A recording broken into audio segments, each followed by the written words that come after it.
హల్లెలూయా. దేవుని యొక్క మహాకృప ఈ రాత్రి మనందరికి తోడై ఉండి ఏలూరు ప్రాంతంలో మరి యొక్క రైతు బజార్ మార్కెట్లో ప్రభునామాన్ని గణపరిచి ప్రభుని ఆరాధించే భాగ్యాన్ని ప్రభు మనందరికి అవకాశము అనుగ్రహించారు. మరి నా మట్టుకు నాకు ఇచ్చినటువంటి గొప్ప అవకాశం బట్టి ప్రభుని స్తుతిస్తున్నాను. మరి ఈ రైతు బజార్ మార్కెట్ కమిటీ పెద్దలకు అలాగే ఇక్కడ ఉన్నటువంటి ప్రతి వ్యాపారులకు మరి కొడుకుకు ప్రధాన కారులైనటువంటి సహకారులందరూ కూడా మరి నా హృదయపూర్వకమైన వందనాలు చెల్లిస్తున్నాను. మరి ఇంత చక్కని ప్రార్థన కూటను ఏర్పాటు చేయడానికి మరి తమ పిల్లల్ని దేవుడు ఎంతగానో ప్రేరేపించి రాజ్ కుమార్ గారు ఇంకా వారితో ఉన్నటువంటి మరి టీం అంతటి కూడా మరి ప్రత్యేకమైనటువంటి వందనాలు. దేవుని యొక్క కృప మనందరికీ తోడై ఉండునుగాక. మరి వేదిక మీద ఉన్నటువంటి దైవజనులందరూ కూడా ప్రభువైన యేసుక్రీస్తు పేరట నా పూర్వకమైన దేవునికి స్తోత్రం.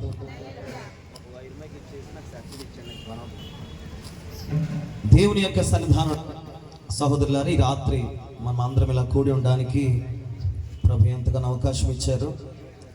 ఈ రోజున మరి సెమీ క్రిస్మస్ వేడుకను జరిగించుకోవడానికి మనం అందరం కూడా ఇలా కూడి వచ్చాం.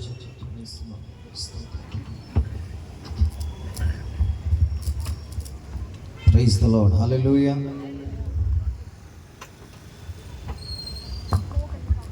ఈ రాత్రి కొన్ని విషయాలు మేము చెప్పక మునుపు మీ అందరు కూడా క్రిస్మస్ మరి సందర్భాన్ని బట్టి శుభాలు కలుగునుగాక. ప్రభువైన యేసుక్రీస్తు వారి యొక్క కృప, ప్రేమ, సమాధానం ఈ మార్కెట్లో ఉన్నటువంటి సహోదరి సహోదరులందరికీ అలాగే వారి వారి కుటుంబాలకు వారి బిడ్డలకు కూడా తోడై ఉండి అన్ని విధాలుగా ప్రభు యొక్క కృప వారు పొందుకొని అంతకంతకు దీవించబడుదురుగాక. ఒకసారి అందరూ ఆమేన్ చెప్తారా? సంఘం అంతా కలిసి ఆమేన్ చెప్తూ ఉండగా ఈ ప్రాంతంలో వ్యాపారవేత్తలందరికీ, కమిటీ మెంబర్లందరికీ, పెద్దలందరికీ ప్రభు యొక్క ఆశీర్వాదాలన్నీ దిగొస్తాయండి. మరి ఈ 2025 సంవత్సరం కంటే నేను ఒక చిన్న మాట చెప్తున్నాను.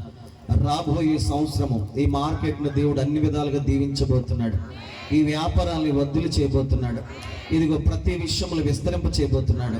ఇక్కడ ఎవరైతే కమిటీ మెంబర్లు ఉన్నారో, పెద్దలు ఉన్నారో, వ్యాపారవేత్తలు ఉన్నారో, ఏ వర్క్ అయితే చేస్తున్నారో వారి వ్యాపారాన్ని దేవుడు అన్ని విధాలుగా వర్ధిలింప చేయనుగాక. దేవుని యొక్క కృప వారికి సమృద్ధిగా దొరుకునుగాక. ఆమేన్. హల్లెలూయా. వచ్చే సంవత్సరం ఇంతకంటే మహిమ గల కూటమి ఇక్కడ జరుగునుగాక. మంచిది ప్రియులారా, ఈ రాత్రి యేసుక్రీస్తు ప్రభు యొక్క వాక్యాన్ని గురించి కొన్ని ఆలోచన మాటలను మనం ధ్యానం చేద్దాం. సమయోచితంగానే మాట్లాడతాను, మీరు కూడా మనసులో పెట్టవలసిందిగా నేను కోరుచున్నాను. ఇక్కడ బ్యానర్ మీద ఒక వాక్యం ఉంది. ఎవరైనా చదివారా? మీకు కనబడుతుందా? కనబడితే ఒకసారి అందరు కలిసి చదవండి ఒకసారి మాట. నేడు రక్షకుడు నీ కొరకు పుట్టి ఉన్నాడు, ఈయనే ప్రభువైన యేసుక్రీస్తు. సోదరులారా, ఈ రాత్రి ఇదే విషయాన్ని మీతో పంచుకోవడానికి ఇష్టపడుతున్నాను. యేసు ప్రభువు పుట్టుటకు కారణాలేంటి? యేసు ప్రభు రావడానికి ఆయన ఆలోచన ఏమిటి? చాలామంది రకరకాల ఆలోచన విధానాలు కనుపరుస్తారు, కానీ దైవ గ్రంథములో ఉన్నటువంటి కొన్ని విషయాల్ని మనము ధ్యానం చేయగలిగితే అసలు యేసు ప్రభు పుట్టడానికి కారణాలు అనేవి మనకు చాలా అద్భుతంగా అర్థమవుతూ ఉంటాయి. అయితే నేను చెప్పక మునుపు ఒక చిన్న మాట మీకు జ్ఞాపకం చేస్తాను. ఏమిటి మాట అంటే, యేసు ప్రభు పుట్టాడు అన్నారు. మరి ఇంచుమించుగా ఆయన పుట్టి ఎన్ని సంవత్సరాలు అయ్యింది? అయ్యా, ఆ వ్యాన్ వస్తుంది, కొద్దిగా ఇలా పక్క వచ్చేస్తారా? ఇలా వచ్చాడు అమ్మ, కొద్దిగా అక్కడ అవకాశం ఇవ్వండి వాళ్ళకి వెళ్ళడానికి. ఈ సన్నా వైపు చూడండి, ఎంత దీర్ఘకాలంగా చూస్తారో బాబా, ఎంత శ్రద్ధాభక్తులు. ఈ శ్రద్ధాభక్తులు వాక్యం మీద ఉంచండి. వాక్యం అయ్యేంత వరకు మీ తల్ల అటు ఇటు తెప్పకూడదు, మెడ అటు ఇటు తెప్పకూడదు. ఏమంటే చాలా ప్రాముఖ్యమైన సమయంలో ఉన్నా. నేను అడిగిన ప్రశ్నకు వెళ్తున్నాను. యేసు ప్రభుల వారు పుట్టి నేటికి ఎన్ని సంవత్సరాలు అయ్యి ఉండొచ్చు? గట్టిగా చెప్పాలి. నో డౌట్, చాలా క్లియర్గా మీకు చెప్పేస్తున్నారు, 2025 సంవత్సరాలని. నేను అంటాను కాదు అంటాను. మీకు అర్థం కాకపోవచ్చేమో, అర్థవంతం ఒక మాట చెప్తాను. పుట్టడలో 2 పుట్టుకలు ఉన్నాయి. అసలు దేవునికి పుట్టుక ఉంటుందా? హలో, వింటున్నారన్నమాట అందరూ, తమ్ముడు చెల్లెళ్ళు అన్నలు అందరూ నా మాట ఆలకించారు. అయ్యా మీరు కూడా నా మాటలు వింటూ ఉండండి, అక్కడక్కడ ఉన్నవారు. దేవుడు అనేవాడు స్వయంభవుడా, లేకపోతే ఒక తల్లి గర్భంలో వచ్చేవాడా? నేను ఇలాగ మాట్లాడడానికి ఇష్టపడతాను. ఇక్కడ వాక్యం ఏం చెప్పింది? నేడు రక్షకుడు మన కొరకు పుట్టి ఉన్నాడు. ప్రభువు పుట్టడానికి 2025 సంవత్సరాలు అయిందని మీ నోట చెప్పారు.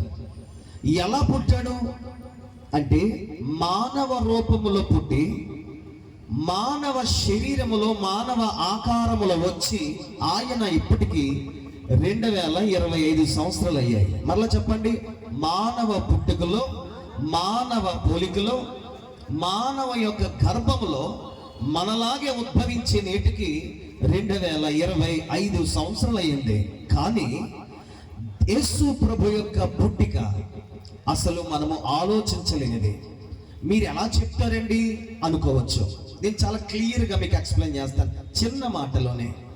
ఎవరైనా మీలో ఒకరు ఈ భూమి ఈ ఆకాశము ఎప్పుడు పుట్టినవో, ఎప్పుడు ఏర్పాటు చేయబడినవో, సూర్యుడు చంద్రుడు నక్షత్రాలు గ్రహాలు ఈ గెలాక్సీ ఇవన్నీ కూడా ఎప్పుడు ప్రారంభించబడినవో మీలో ఎవరైనా చెప్పగలుగుతారా? నా ప్రశ్న మీకు అర్థమైందా? మీరు చెప్తేనే ముందుకు వెళ్తాను. యేసు ప్రభు కన్యక గర్భములో కుమారునిగా పుట్టాడు. మానవ రూపములో పుట్టి 2025 సంవత్సరాలు అయ్యింది. కానీ యేసు ప్రభు ఎప్పటి నుంచి ఉన్నాడో, ఆయన ఉద్భవం ఏమిటో, ఆయన ఉనికి ఏమిటో, ఎక్కడి నుండి ఆయన ప్రారంభించబడ్డాడో అనేది నేను మీతో మాట్లాడుతున్నాను. ఆయన ఎక్కడి నుండి ప్రారంభమయ్యాడని మీకు ఒక చిన్న ప్రశ్న ఇప్పటికే వేశాను. మీలో ఎవరికైతే సరే, ఎంత జ్ఞానులైనా, ఎంత శాస్త్రవేత్తలైనా, ఎంత కనులైనా, ఎంత గొప్పవారైనా, శాస్త్రాలు తెలిసినటువంటి పండితులైనా, వేద విద్య పండితులైనా ఎవరికైనా సరే ఒక చిన్న ప్రశ్న, ఆకాశము భూమి ఎప్పుడు సృజించబడ్డాయో ఎవరైతే ఎరిగి ఉన్నారో వాటికంటే కొన్ని కోట్ల కోట్ల కోట్ల ముందుగానే ప్రభువు ఉద్భవించాడు అని నేను ఒక మాట సెలవిస్తూ ఉన్నాను. గట్టిగా చప్పట్లు కొడుతూ ప్రభువుని కనపరుస్తారా?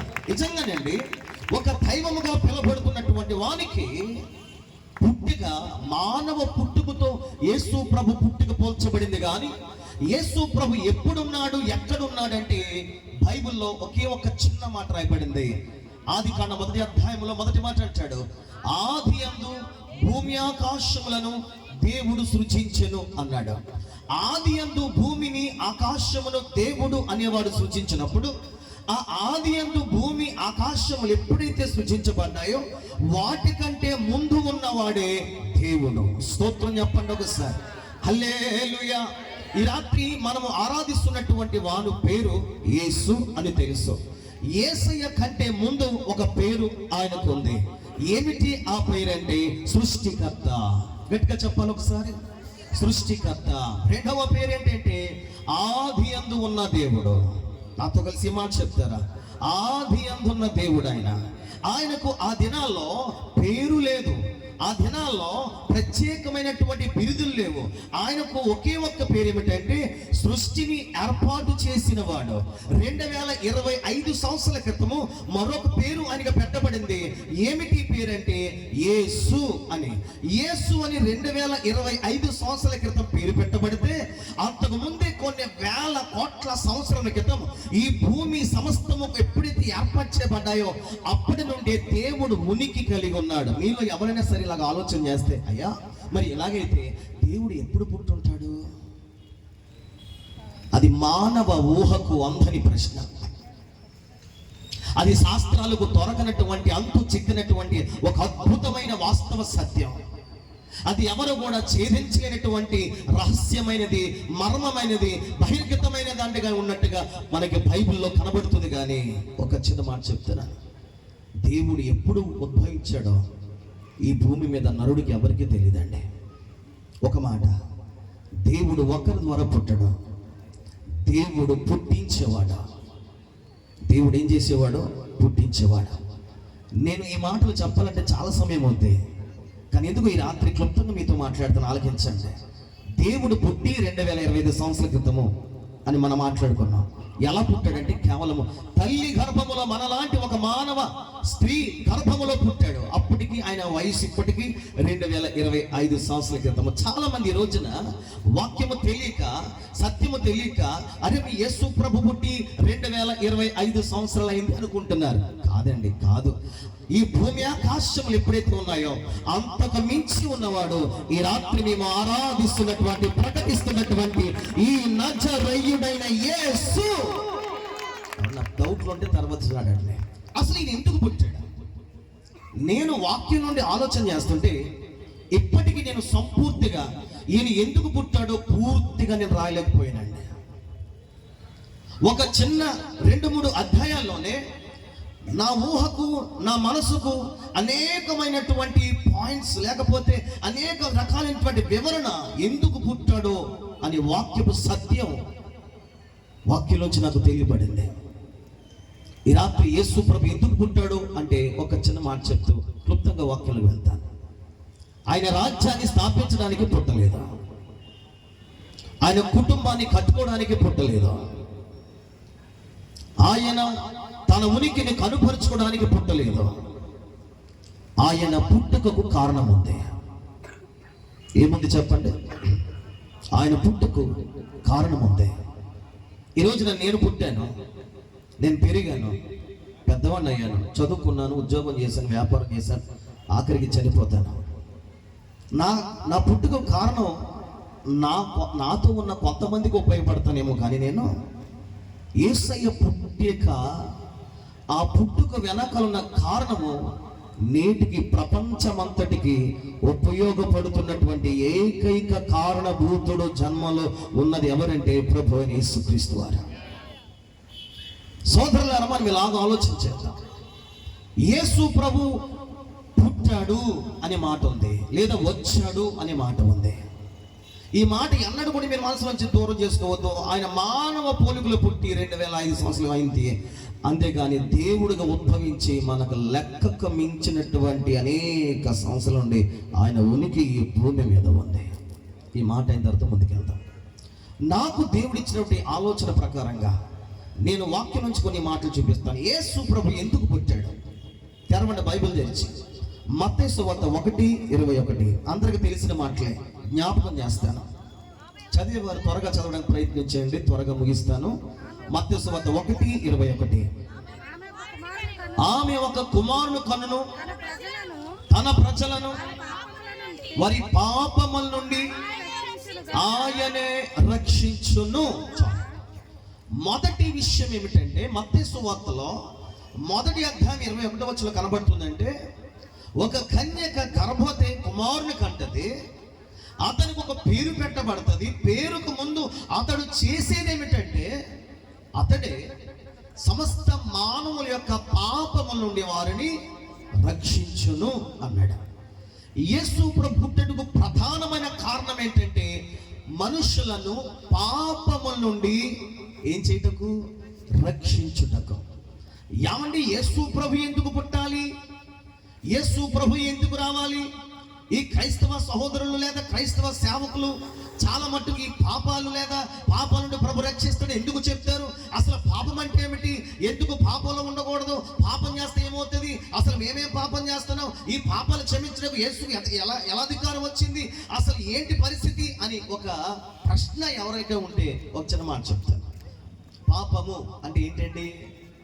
బైబిల్ నిర్వచనం ప్రకారం ఒక చిన్న మాట ఏంటంటే, ఆజ్ఞను అతిక్రమించడమే పాపం.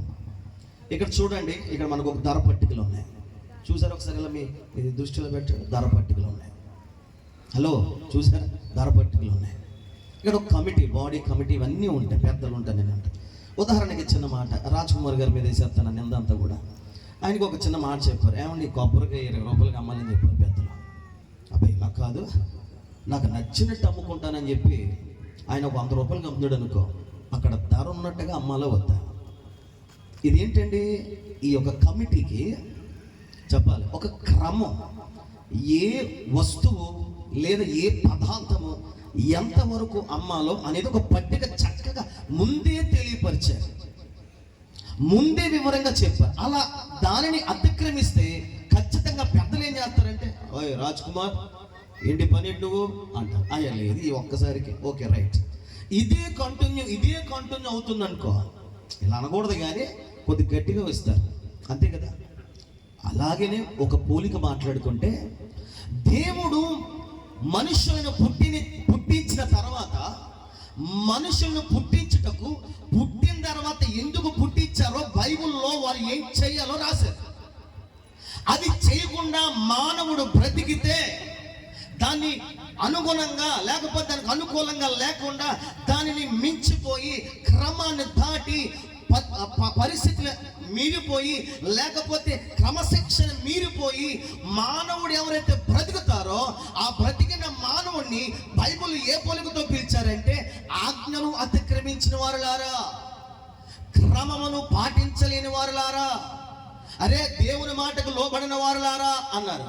అలా మాట్లాడుతూ వారి యొక్క క్రమాన్ని ఇంకా కూడా అక్రమంగా మరుచుకుంటేనే, అక్రమంగా వెళ్ళిపోతేనే వాళ్ళకు ఒక పోలిక, ఒక మాట పదం పెట్టారు. ఏంటంటే వీళ్ళు ఎవరంటే పాపులు అన్నారు. నా మాట అర్థమవుతుంది, స్తోత్రం చెప్పండి. పాపులు అన్నారు. అదే ఇదే పాపం. ఉదాహరణగా ఆ పట్టికలో ఉన్న దాన్ని చేయకపోతే చేస్తూ చేయకుండా అలాగే ఉంటే ఏముంటుంది, ఆ కొట్టు నుంచి తీసేస్తారు. వెళ్ళినాయన బయట పెట్టుకుని వ్యాపారం, ఇక్కడ పని చేసి రైతు బజార్ ఇది, ఇక్కడ అంతా కూడా పద్ధతుల్లో పరిస్థితులు అమ్మాలి, ఇలా చేస్తా కుదరత లాయించే అంటారు. దేవుడు కూడా అంతేనండి. ఒక కమిటీకి ఒక హద్దులు ఉన్నప్పుడు, ఒక స్కూల్కి ఒక హద్దులు ఉన్నప్పుడు, ఒక హాస్పిటల్కి కొన్ని హద్దులు ఉన్నప్పుడు, ఒక కాలేజీకి హద్దులు ఉన్నప్పుడు, ఒక వ్యాపార సంస్థలకు హద్దులు ఉన్నప్పుడు, ఇదిగో సృష్టికర్త అయిన దేవుని దగ్గర మానవుడి విషయంలో హద్దులు ఉండకూడదా? మనల్ని నిర్మించిన వాడు, మనల్ని పుట్టించిన వాడు, జీవాన్ని ఇచ్చిన వాడు, దాహాన్ని తీరుస్తున్నవాడు, గాలిని ఇస్తున్నవాడు, ప్రాణాన్ని ఇస్తున్నవాడు, పోషిస్తున్నవాడు, సకల జీవ చరములను నడిపిస్తున్నటువంటి వాడు, ఇదిగో సమస్త మానవుల్ని ఏకరీతిగా నిర్మించినటువంటి ఆ కర్తకు ఆజ్ఞలు ఉండకూడదా? చెప్పలే. ప్రతిదానికి క్రమం ఉంది. నా యేసయ్య దగ్గర కూడా క్రమం ఉంది. క్రమముగా ఉన్నవాడే అక్రమాన్ని విడిచిపెట్టి క్రమముగా ఉన్నతమైన స్థానంలోనికి వెళ్తాడా? ఆ క్రమము తప్పినోడే పాపిగా బైబిల్లో పిలువబడ్డాడా? ఈ పాపం అంటే ఏమిటో కాదు, దేవుని మాటను దాటి బ్రతకడం. ఇలా అనుకుందాం. ఏమండి, ఒక చిన్న మాట, మీకు బిడ్డలు ఉంటారు, ఒక కొడుకు కూతురు. మీరేం ఆశిస్తారు? నా కొడుకు బాగుండాలి, నా కొడుకు బాగా చదువుకోవాలి, నా కూతురు ప్రయోజకురాలు అవ్వాలి, నా బిడ్డలా ఉండాలి అనుకుంటారు. ఉదాహరణకి మీకు సిగరెట్ తాగడం అలవాట్లేదు, మీకు తాగడం అలవాట్లేదు, మీరు రోడ్లో తిరిగే పరిస్థితి మీకు లేదు. అదే పరిస్థితిలో మీ బిడ్డలు అలా తిరిగితే శభాష్ అని చెప్పడం కొడతారు, బాధపడతారు. ఇప్పటికీ చాలా మంది ఈ లోకంలో యవనస్తులు హద్దులు లేకుండా, పద్ధతి లేకుండా, క్రమశిక్షణ లేకుండా, యవనస్తులే కాదండి చాలా మంది వెచ్చలివిడి పద్ధతులకు అలవాటైపోయారు. ఆ వెచ్చలివిడి పద్ధతులకు అలవాటైపోతే ఇదిగో ఒక తండ్రిగా, ఒక భార్యగా, ఒక తల్లిగా నీకు ఎంతో వేదన. ఏమండి మా భర్త తాగుబోతే అయిపోడండి, ఏమండి మా బిడ్డ తిరుగుబోతే అని ఎంత బాధపడతావో, ఇదిగో సృష్టికర్తైన దేవుడు కూడా ఒక ఆలోచన మానవుల పట్ల చేశాడు. మీకు గుర్తొస్తే మీకు వీలవుతే ఇంటికి వెళ్ళి చదువుకోండి. ఎఫెసీ 1 నుండి 1వ అధ్యాయము 4వ వచనం నుండి 6వ వచనం చదవగలిగితే 3 ఇంపార్టెంట్ పాయింట్స్ బైబిల్ గ్రంథంలో దేవుడు మానవుల్ని ఎలాగ పుట్టించాడు రాశాడు. మొదటిది, ఆయనకు మహిమ తీసుకురావడానికే. మొదటి మాట, ఆయనకే మహిమ రావాలి. ఇదిగో నా కొడుకు ప్రయోజకుడై పెద్దవాడై నా పేరు నిలబెట్టాలి. సేమ్ టు సేమ్ ప్రభు కూడా అలాగే అనుకుంటాడు. వాడు పెరిగి ప్రయోజకుడై నాకు పేరు తేవాలి. దేవుడు మానవుని చేసిన తర్వాత దేవునికి మహిమకరముగా ఉండాలని చేశాడు. రెండవ మాట ఏంటంటే పరిశుద్ధులమై ఉండాలి. చెప్పాలి నువ్వు తెచ్చి, నేను ఎఫెసీ రాసిన పత్రిక గురించి మాట్లాడుతున్నా. పరిశుద్ధమై ఉండాలి. తన ఎదుట మూడవ మాట, నిందలేని వారుగాను, నిర్దోషముగాను, దోషము లేని వారుగా ఉండాలంటే తప్పు చేయని మనుషులు ఉండాలని ప్రభు కోరుకున్నాడు. ఈ కోరికల్లో ఏమండి ఎంత ఖర్చు అవుద్ది ఇది చెయ్యాలంటే? చెప్పాలి, ఎంత ఖర్చు అవుద్ది చేయడానికి? నా వైపు దృష్టి వచ్చాను, నా వైపు దృష్టి ఎంత ఖర్చు అవుద్ది? ఒక పైసా ఖర్చు అవుద్దా? ఏం ఖర్చు? మనసును ఖర్చు పెట్టాలి. చెప్పండి, ఈ నేత్రాలకు వచ్చి పెట్టాలి. చెప్పండి. ఈ చేతికి వచ్చి పెట్టాలి, ఈ ఊహలకు వచ్చి పెట్టాలి, ఈ ఆలోచనలకు వచ్చి పెట్టాలి. అందుకు మానవుడు వీటిని ఖర్చు పెట్టడం చేతకాక నడవలసిన త్రోవలో దాటిపోయాడు కాబట్టి, దేవుని మాటను అతిక్రమించాడు కాబట్టి, ఆ క్రమాన్ని విడిచి నడిచాడు కాబట్టి వాళ్ళందరినీ పాపం అన్నారు. సరే, ఇలాగే వదిలేస్తే మీరే చెప్పారు కదా ఇక్కడి నుంచి తోసేస్తామని, అలాగననే దేవుడు కూడా జీవము నుండి వాడిని తోసేసి నరకము అనే దాన్ని ఏర్పాటు చేశాడు. ఇది ఎవరి కొరకు తెలుసా? ఆ క్రమముగా నడవలేని మనుషులకు, దేవుని ఆజ్ఞను త్రోసివేసిన వారికి, లేకపోతే నచ్చినట్టుగా బ్రతికే వారికి ఏమి దాచిపెట్టాడంటే నరకాన్ని దాచిపెట్టాడు. సింపుల్గా చెప్పాలంటే దేవుని వాక్యాన్ని నడిచిన వారికి పరలోకం ఉంది, దేవుని యొక్క వాక్యాన్ని వ్యతిరేకంగా బ్రతికిన వాళ్ళకి ఏమో తెలుసా? నరకం ఉంది. మనము క్రైస్తత్వంలోనే కాదు, ఏ చక్కని మత గ్రంథాలు చదివినా స్వర్గం అనేది ఉంది, అలాగే ఏముంది చెప్పండి, పాతాళం అనేది కూడా ఉంది. ఇవంతా దేనికయ్యా అంటే, ఇదిగో ఆ గ్రంథాలు చెప్పినా ఈ గ్రంథాలు చెప్పినా సూత్రం ఏంటంటే, మానవుడు బ్రతికి స్వర్గమన్న వెళ్ళాలి, మానవుడు బ్రతికి నరకంగానే పోవాలి. ఇప్పుడు చెప్పండి, దేవుని ఆలోచన నరకానికి పంపుదామని మనం పుట్టించాడా, లేదా స్వర్గానికి తీసుకెళ్దామని పుట్టించాడా? నో డౌట్ అందరినీ దేవుడు స్వర్గాన్ని తీసుకెళ్దామని. అయితే మొదటి మాట చదువుకున్నాం, యేసు ప్రభు రావడానికి మొదటి కారణం ఏంటంటే పాపములో నుండి మనుషులను రక్షించుటకు. ఫస్ట్ పాయింట్ ఏంటంటే, ఆయన పుట్టడానికి కారణం ఏంటంటే మనుషులను క్రమపరచడానికి. చెప్పండి, గట్టిగా మాట్లాడాలి. హలో. మతాన్ని స్థాపించడానికి ప్రభు రాలేదండి, సమస్త మానవుల్ని క్రమపరచడానికి, సమస్త మనుషులను వాక్యానుసారం నడిపించడానికి, సమస్త మనుషులను పాపం నుండి బయటికి తీసుకొచ్చి దేవునికి మహిమకరముగాను పరిశుద్ధులుగాను దోషము లేని వారుగా చేద్దామని దేవుడు ఏం చేశాడంటే మానవుల కొరకు భూమి మీదకి వచ్చాడు. అర్థమైన ఒకసారి స్తోత్రం చెప్పండి. హల్లెలూయా. అలాగే పాపంలో ఉండిపోతే రోమిల అసలు పత్రికలో చక్కగా మాట్లాడు, పాపం వలన వచ్చు జీతము మరణం. చెప్పండి ఒకసారి. ఒక తాగుబోతుని ఈ లివర్లు పోయిన తర్వాత హాస్పిటల్ తీసుకెళ్ళి డాక్టర్ చూపించాం అనుకో, అబ్బాయి లేదండి ఇప్పటికే ఏమైపోయాడు, తాగుడు వల్ల లివర్లు పాడైపోయిన తర్వాత ఏం చేయమంటాడు డాక్టర్? ఇంకా తాగారా మంచి ఆరోగ్యవద్దని చెప్తాడు. ఏయ్, ఈసారి నుంచి మానవా, ఇంకొద్ది రోజులు బతుకుతావు, నువ్వు ఇదే పరిస్థితిలో ఉన్నాను నువ్వు చచ్చిపోతావు అని చెప్తాడు. అంతే. అదే వ్యసనంలో అదే పాపంలో ఉంటే వచ్చేది ఏంటంటే మరణం. దేవుని వాక్యం కూడా అదే చెప్పింది, కానీ మనుషులకు అది అర్థం కావట్లే. ఎప్పుడైతే మానవుడు అతడు చేసినటువంటి అక్రమమును గుర్తెరుగుతాడో అప్పుడే ఆ మనుష్యుడు ప్రభు చేత రక్షించబడతాడండి. స్తోత్రం చెప్పండి. యేసు ప్రభు చేసిన బోధ ఏంటో తెలుసా? అరే, మీరు క్రమముగా మార్చబడాలి, మీరు పరిశుద్ధులుగా మార్చబడాలి, మీరు మహిమకర్మగా మార్చబడాలి, మీరు ప్రయోజకులుగా మార్చబడాలి అనే బోధ చేసేదే తప్ప మనుష్యుల కోసం వేరే బోధ మొదటి మాటలో ఆయన ఏదీ చేయలేదండి. పాపముల నుండి ప్రభు రక్షించడానికి వచ్చాడు. ఇది మొదటి మాట. మత్తయి సువార్త 4వ అధ్యాయము 16వ వచనం. త్వరగా చదవాలి. మొదటి మాట చెప్పాను, వివరించడం చాలా సమయం పడేస్తుంది. మత్తయి సువార్త 4వ అధ్యాయం 16వ వచనం చదవండి. నజరేతు విడిచి ఒక్క చదవండి, కొట్టుకోకండి గట్టిగా. దేశముల ప్రాంతములలో సముద్ర తీరమందని కపెర్నహూమునకు వచ్చి కాపురముండెను. జెబూలూను దేశమును నఫ్తాలి దేశమును యోర్దానుకును అవలనున్న సముద్ర తీరమున అన్యజనులు నివసించు గలిలయు చీకటిలో కూర్చుని ఉన్న. అక్కడ ఈ మాట గట్టిగా అర్థం, చీకటిలో కూర్చుని ఉన్న ప్రజలకును గొప్ప వెలుగును చూచిరి. మరణ ప్రదేశములోను మరణ ఛాయలోను ఎవరి కొరకు కూర్చున్న వారికి ఆమేన్. స్తోత్రం చెప్పండి ఒకసారి. రెండవ కారణం ఏంటంటే, చీకటిలో ఉన్న వారి కొరకును మరణ ప్రదేశములో ఉన్నవారు కొరకును మరణపు ఛాయల్లో ఉన్నవారు కొరకును వెలుగుగా ఈ లోకానికి ప్రభువైన యేసుక్రీస్తు వారు వచ్చారు. ఎవరి కొరకు వచ్చాడండి ఆయన? యూదుల కొరకు వచ్చాడా? 12 గోత్రాలకు వచ్చాడా? అలా రాయబడలేదండి బైబిల్లో. ఎలా రాయబడింది తెలుసా? చీకటిలో ఉన్నవారు. నాకు చాలా దినాల నుండి మన వేదాలు శోకాలు ఒక చిన్న మాట చాలా ఇష్టమండి. అసతోమా సద్గమయ తమసోమ జ్యోతిర్గమయ, మృత్యోన్మ అమృతాంగమయ. దాని అర్థమేంటి తెలుసా? అసతోమ సత్యమయ అంటే, అయ్యా ఈ వేద పండితులు దైవంతో మాట్లాడతారంటండి, అది ప్రార్థన, వాళ్ళ ప్రార్థన అది. అసతోమ సద్గమయ అంటే సత్యములో లేమయ్యా, సత్యం నేర్పి. సమతోమ జ్యోతిర్గమయ, చీకట్లో ఉన్నామయ్యా, వెలుగుని అనుగ్రహించండి. మృత్యోన్మ అమృతంగమయ అంటే మృత్యువు ఛాయల్లో మానవులుగా బ్రతుకుతున్నామయ్యా, నిత్య జీవమునకు వారసత్వం ఇవ్వవా అని వారి ప్రార్థన అంటండి.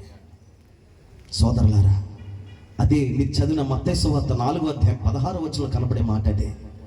చీకటిలో ఉన్నటువంటి వారికి వెలుగు ఇవ్వడానికి వచ్చాడు. ఏ చీకట్లో ఉండిపోయా, ఏ చీకట్లో ఉండిపోయా? చాలామంది తమకు తామే చీకటికి అప్పచెప్పుకున్నారు. చీకటి అంటే ఏదో కాదండి, నీవు నీ కుటుంబానికి ప్రయోజనకరంగా లేకపోవడమే చీకటి. నీవు నీ తండ్రికి ప్రయోజనకరంగా మేలుకరంగా లేకపోవడమే చీకటి. నీవు నీ భర్తకు, నీ భార్యకు, ఇదిగో నీ తండ్రికి, నీ తల్లికి ప్రయోజనకరంగా మేలుకరంగా లేకపోవడమే చీకటి. ఇదిగో నీ సమాజానికి, నీ బంధువులకు, నీ రక్త సంబంధాలకి నువ్వు ప్రయోజనకరంగా లేకుండా, మేలుకరంగా లేకుండా, హానికరంగా బ్రతికితే నువ్వు ఎక్కడో తెలుసా? చీకటిలో బ్రతుకుతున్నావు. ఆ చీకట్లోనే ఉండిపోతే నువ్వు కూడా ఒక రోజుకి చీకట్లో మాయమైపోతావు. ఆ చీకట్లో ఉన్నావని ప్రభు గుర్తెరిగి ఈ లోకంలోనికి ఆయన ఎలా వచ్చాడు తెలుసా? వెలుగుగా వచ్చాడు. వెలుగు వచ్చిన వాడు ఒక మాట చెప్తాడు. మీరు బైబిల్లో 4వ అధ్యాయం ఇంకా పూర్తిగా చదివితే, మీరే ఈ లోకమునకు వెలుగై ఉన్నారు అన్నాడండి బైబిల్లో. దేవుడు వెలుగుగా వచ్చి మన చీకటి బ్రతుకుల్లో ఒక ముద్ర వేస్తున్నాడు. మీరు చీకట్లో ఉండవలసిన వారు కాదు. మీరు ఎక్కడ తెలుసా? మీరు ప్రయోజకులుగా మార్చబడి, మీరు మేలుకరమైన మనుషులుగా మార్చబడి, మీ ద్వారా సమాజానికి ఉపయోగపడే పాత్రలుగా మీరుండి, చీకటిని విడిచిపెట్టి బయటకు వచ్చి నూతన జీవ విధానాన్ని కనపరచగలిగితే నిన్ను చూచి అనేకులు గొప్ప మాదిరికరమైన బ్రతుకుతారని దేవుడు ఆదిలోని చీకట్లోంచి బయటికి రమ్మని దేవుడు మనల్ని పిలవడానికి లోకానికి వచ్చాడు. చాలా మందికి అర్థం కావట్లే. రెండో మాట చెప్పండి. చీకట్లో నుండి, అలాగనే మరణ ప్రదేశములో, మరణ ఛాయల్లో నుండి బయటికి రప్పించడానికి ఆయన మన కొరకు వెలుగుగా వచ్చాడు. ఒక చిన్న మాట చెప్తాను. ఇక నా వెనకాల ఒక అతను కూర్చోడు కదండి, ఆయన పేరు విజయ్ కుమార్ గారు అండి. ఈరోజు ఈయన సచివాలయంలో స్టాఫ్ అండి. కొద్ది సంవత్సరాల క్రితం ఆయన చచ్చిపోవలసిన మనిషి అండి. ఏం లేదు, ఈ శనివారమే, మొన్న శనివారం నాడే శ్రీ చైతన్య స్కూల్ అనపత్తిలో ఉంటుంది. మా ఐటడి దగ్గర నుంచి ఒక ఫ్లైఓవర్ వేశారండి. తల్లి, కూతురు, కొడుకు 7వ తరగతి కొడుకు చదువుతున్నాడు, తల్లిగా డ్రైవింగ్ చేస్తుంది, చిన్న బిడ్డ కుమార్తె వెనకాల కూర్చోంది. ఏం లేదు, ఎవరు వచ్చి కొత్తలేదు, ఏం చేయలేదు. ఆమె వేగంగా వెళ్ళి యూటర్న్ ఉంటుంది అక్కడ బ్రిడ్జ్, యూటర్న్ తిప్పలేక స్కూల్ బ్యాగ్ లేదు, అడ్డొచ్చి పిల్లలు అడ్డొచ్చి స్ట్రైట్గా వెళ్ళిపోయి ఆ పక్కన పడిపోయి, ఇగో అక్కడికక్కడే దాన్ని ఏమంటారు దాన్ని డివైడర్ని కొట్టేస్తే ఆ బిడ్డ తలకి భయంకరమైన కళ్ళెదురంగా రక్తము ఏరులై పారిందండి ఆ బిడ్డది. తల్లి అలా చూసి వాహనాలు ఆపుతుంటే ఒక్కరు కూడా ఆపపోతే, ఇదిగో కాలేజీలో పనిచేస్తున్న ఒక వెళ్ళి ఇది తీసుకెళ్తే అప్పటికే ప్రాణం పోతుందని, ఇక మా వల్ల కాదని అనపత్తిలో గవర్నమెంట్ హాస్పిటల్ కాకినాడ తీసుకెళ్తే దారి మార్గంలో చచ్చిపోయాడు. ఆ అబ్బాయి ఎక్కడ దెబ్బ తగిలిందో, ఇది ఇక్కడ కూర్చున్నటువంటి ఆయన కూడా అక్కడే దెబ్బ తగిలి, ఇప్పటికీ సాక్ష్యం. ఇక్కడ దెబ్బ తగిలింది, అక్కడ ఆ కుర్రోడు చచ్చిపోతే ఈ బిడ్డను దెబ్బ తగిలిన, రక్తము కారిన, ఇతను ఏం చేసి తెలుసా? ప్రభు రక్షించాడు. మరణ ప్రదేశములో, మరణ ఛాయల్లో ఇప్పటికే మన బ్రతుకులైపోవాలి. అంత ఎందుకండి, కరోనాలో కొంతమంది ఎగిరిపోయారు. నేను ఒక శుభవార్త చెప్తున్నా. ఇక్కడ ఉన్నటువంటి సజీవులైనటువంటి మనం అందరము కూడా దేవుని యొక్క కృపతో మనం ఉన్నామండి. ఎప్పుడైతే మరణ ఛాయలు ఉన్నాయో, మరణ ప్రదేశాలు ఉన్నాయో, అక్కడ నుండి మనం తప్పించబడి నేటి దినాలు ఇక్కడ ఉన్నామంటే, ఇదిగో నేను ప్రకటిస్తున్నా, ఈ సెమీ క్రిస్మస్ లో ప్రకటించబడుతున్నటువంటి వారి పేరే యేసు. ఆ యేసే మరణ ప్రదేశంలోను, మరణ ఛాయల్లోను నేను తప్పించిన దేవుడు. ఈయన ఎప్పుడు చచ్చిపోనండి. 13 గుట్లు పడ్డాయి ఇక్కడ, 13 గుట్లు పడ్డాయి. ఈరోజు బ్రతికి దేవుని చేత దీవించబడి అనేకల దగ్గరికి సాక్ష్యం చెప్తున్నాడు. నేను కూడా 2005లో భద్రాచలంలో గోదావరి గొట్లో దూకేద్దామని చచ్చిపోవడం వేయలేనండి. నేను ఆ మరణ ప్రదేశంలో, ఆ మరణ ఛాయల్లో వెలుగై ఉన్నావు అని స్వరం నేను విన్నానండి 2005వ సంవత్సరంలో. ఆయన నాతో మాట్లాడితేనే ఆయన వెలుగై ఉన్నాడని దినాన్ని రాత్రి మీకు నేను ప్రకటిస్తున్నాను. యేసు ప్రభు మాట్లాడి ప్రాణాలని తప్పించే దేవుడు, మరణమును తప్పించే దేవుడు, జీవులను నడిపించే దేవుడు అండి. స్తోత్రం చెప్పండి. రెండవ మాట ఏంటంటే ఆయన మరణ ప్రదేశంలోనో, మరణ ఛాయల్లోనో ఉన్న వారిని బ్రతికించుటకు ఈ లోకానికి వచ్చాడు. ఒకవేళ ఈ రాత్రి అలాంటి పరిస్థితులు మీరుంటే, తమ్ముడు చెల్లి, నో భయపడద్దు. దేవుడిని మరణ పరిస్థితులు దేవుడు తప్పిస్తాడు. మరణకరమైన పరిస్థితులు ఉంటే ఈ రాత్రి ఇదే శుభవార్త. ఈ మార్కెట్లో ఈ క్రిస్మస్ ద్వారా ఒక శుభవార్త ఏంటంటే, లేదు మరణం నుండి తప్పించడానికి శక్తి గలవాడు నీ దగ్గరికి తోడుగా ఉన్నాడు. ఆయన ఎంతైనా నమ్మదగిన దేవుడై ఉన్నాడు. రెండవ మాట, మరణ ఛాయ నుండి మరణ ప్రదేశం తప్పించడానికి వచ్చాడు. మూడవ మాట కూడా చదివేసుకుందాం. మత్తయి సువార్త 4వ అధ్యాయం 17వ వచనం చదువుదాం. త్వరగా చదివి వినిపించండి. 4:17. అప్పటి నుండి యేసు, పరలోక రాజ్యము సమీపించుంది కనుక మారు మనసు పొందుడని ప్రకటించాడు. యేసు ప్రభు లోకానికి వచ్చి పుట్టుటకు రావడానికి వచ్చినటువంటి కారణాల్లో మూడవ కారణం నా వ్యక్తిగత అనుభవం అని చెప్తున్న మాట ఏంటంటే, ఆయన మారు మనస్సు నిమిత్తము, అలాగే పరలోక రాజ్య ప్రకటన చేయడానికి, ప్రారంభించడానికి లేదా చేయడానికి ఆయన ఈ లోకానికి వచ్చాడు. మూడో మాట చెప్పండి, రాజ్య సువార్త ప్రకటించడానికి ఆయన వచ్చాడు. ఏమండి, ఈ లోకంలో అందరూ బతికేస్తామా? ఇక్కడే ఉండిపోతాం మనం అందరం? చెప్పాలా? అలా బతకాలంటే మన తాతలు ముత్తాతలు కదా ఇక్కడ ఉండాలి కదా. ఎవరు ఉండరు, కుదరదు, అయిపోద్ది. బైబిల్ చెప్తుంది మానవుని ఆయుష్ అంతా తెలుసా? గట్టిగా వేసుకుంటే ఇప్పుడు 70 ఎక్కడ ఉండాలండి, 50 కన్నా అయిపోయిలో ఉన్నాయి. మహా అయితే 80 సంవత్సరాలు. ఆ 80 సంవత్సరాలు కూడా ములుగుతా కాలు చేయబడిపోయి మూతంగురు పోయి బీపీలు షుగర్లు బాబు నానా మొదలండి. గట్టిగా 80 సంవత్సరాలకు అవుతూ మనిషి కదా. అందుకని ఈ లోకం శాశ్వతం కాదు, వేరే లోకం ఉంది. ఆ లోకములో మరణం లేదు, ఆ లోకములో చీకటి లేదు, ఆ లోకములో వ్యాధులు లేవు, ఆ లోకములో ఏర్పులు లేవు, ఆ లోకములో గొడవలు లేవు, ఆ లోకములో కొట్లాటలు లేవు, ఆ లోకంలో ఆకలి తప్పికలు లేవు, ఆ లోకములో నిత్యము బ్రతికే లోకం ఉంది అని చెప్పి లోక సువార్త, పరలోక సువార్త ప్రకటించడానికి, మనల్ని సిద్ధపరచడానికి యేసు ప్రభు లోకానికి వచ్చాడు. స్తోత్రం చెప్పాలి. హల్లెలూయా. ఒక్కొక్క పాయింట్ చెప్పాలని టైం పడితే, మూడవది దేవుని రాజ్య సువార్త ప్రకటించడానికి లోకంకి వచ్చాడు.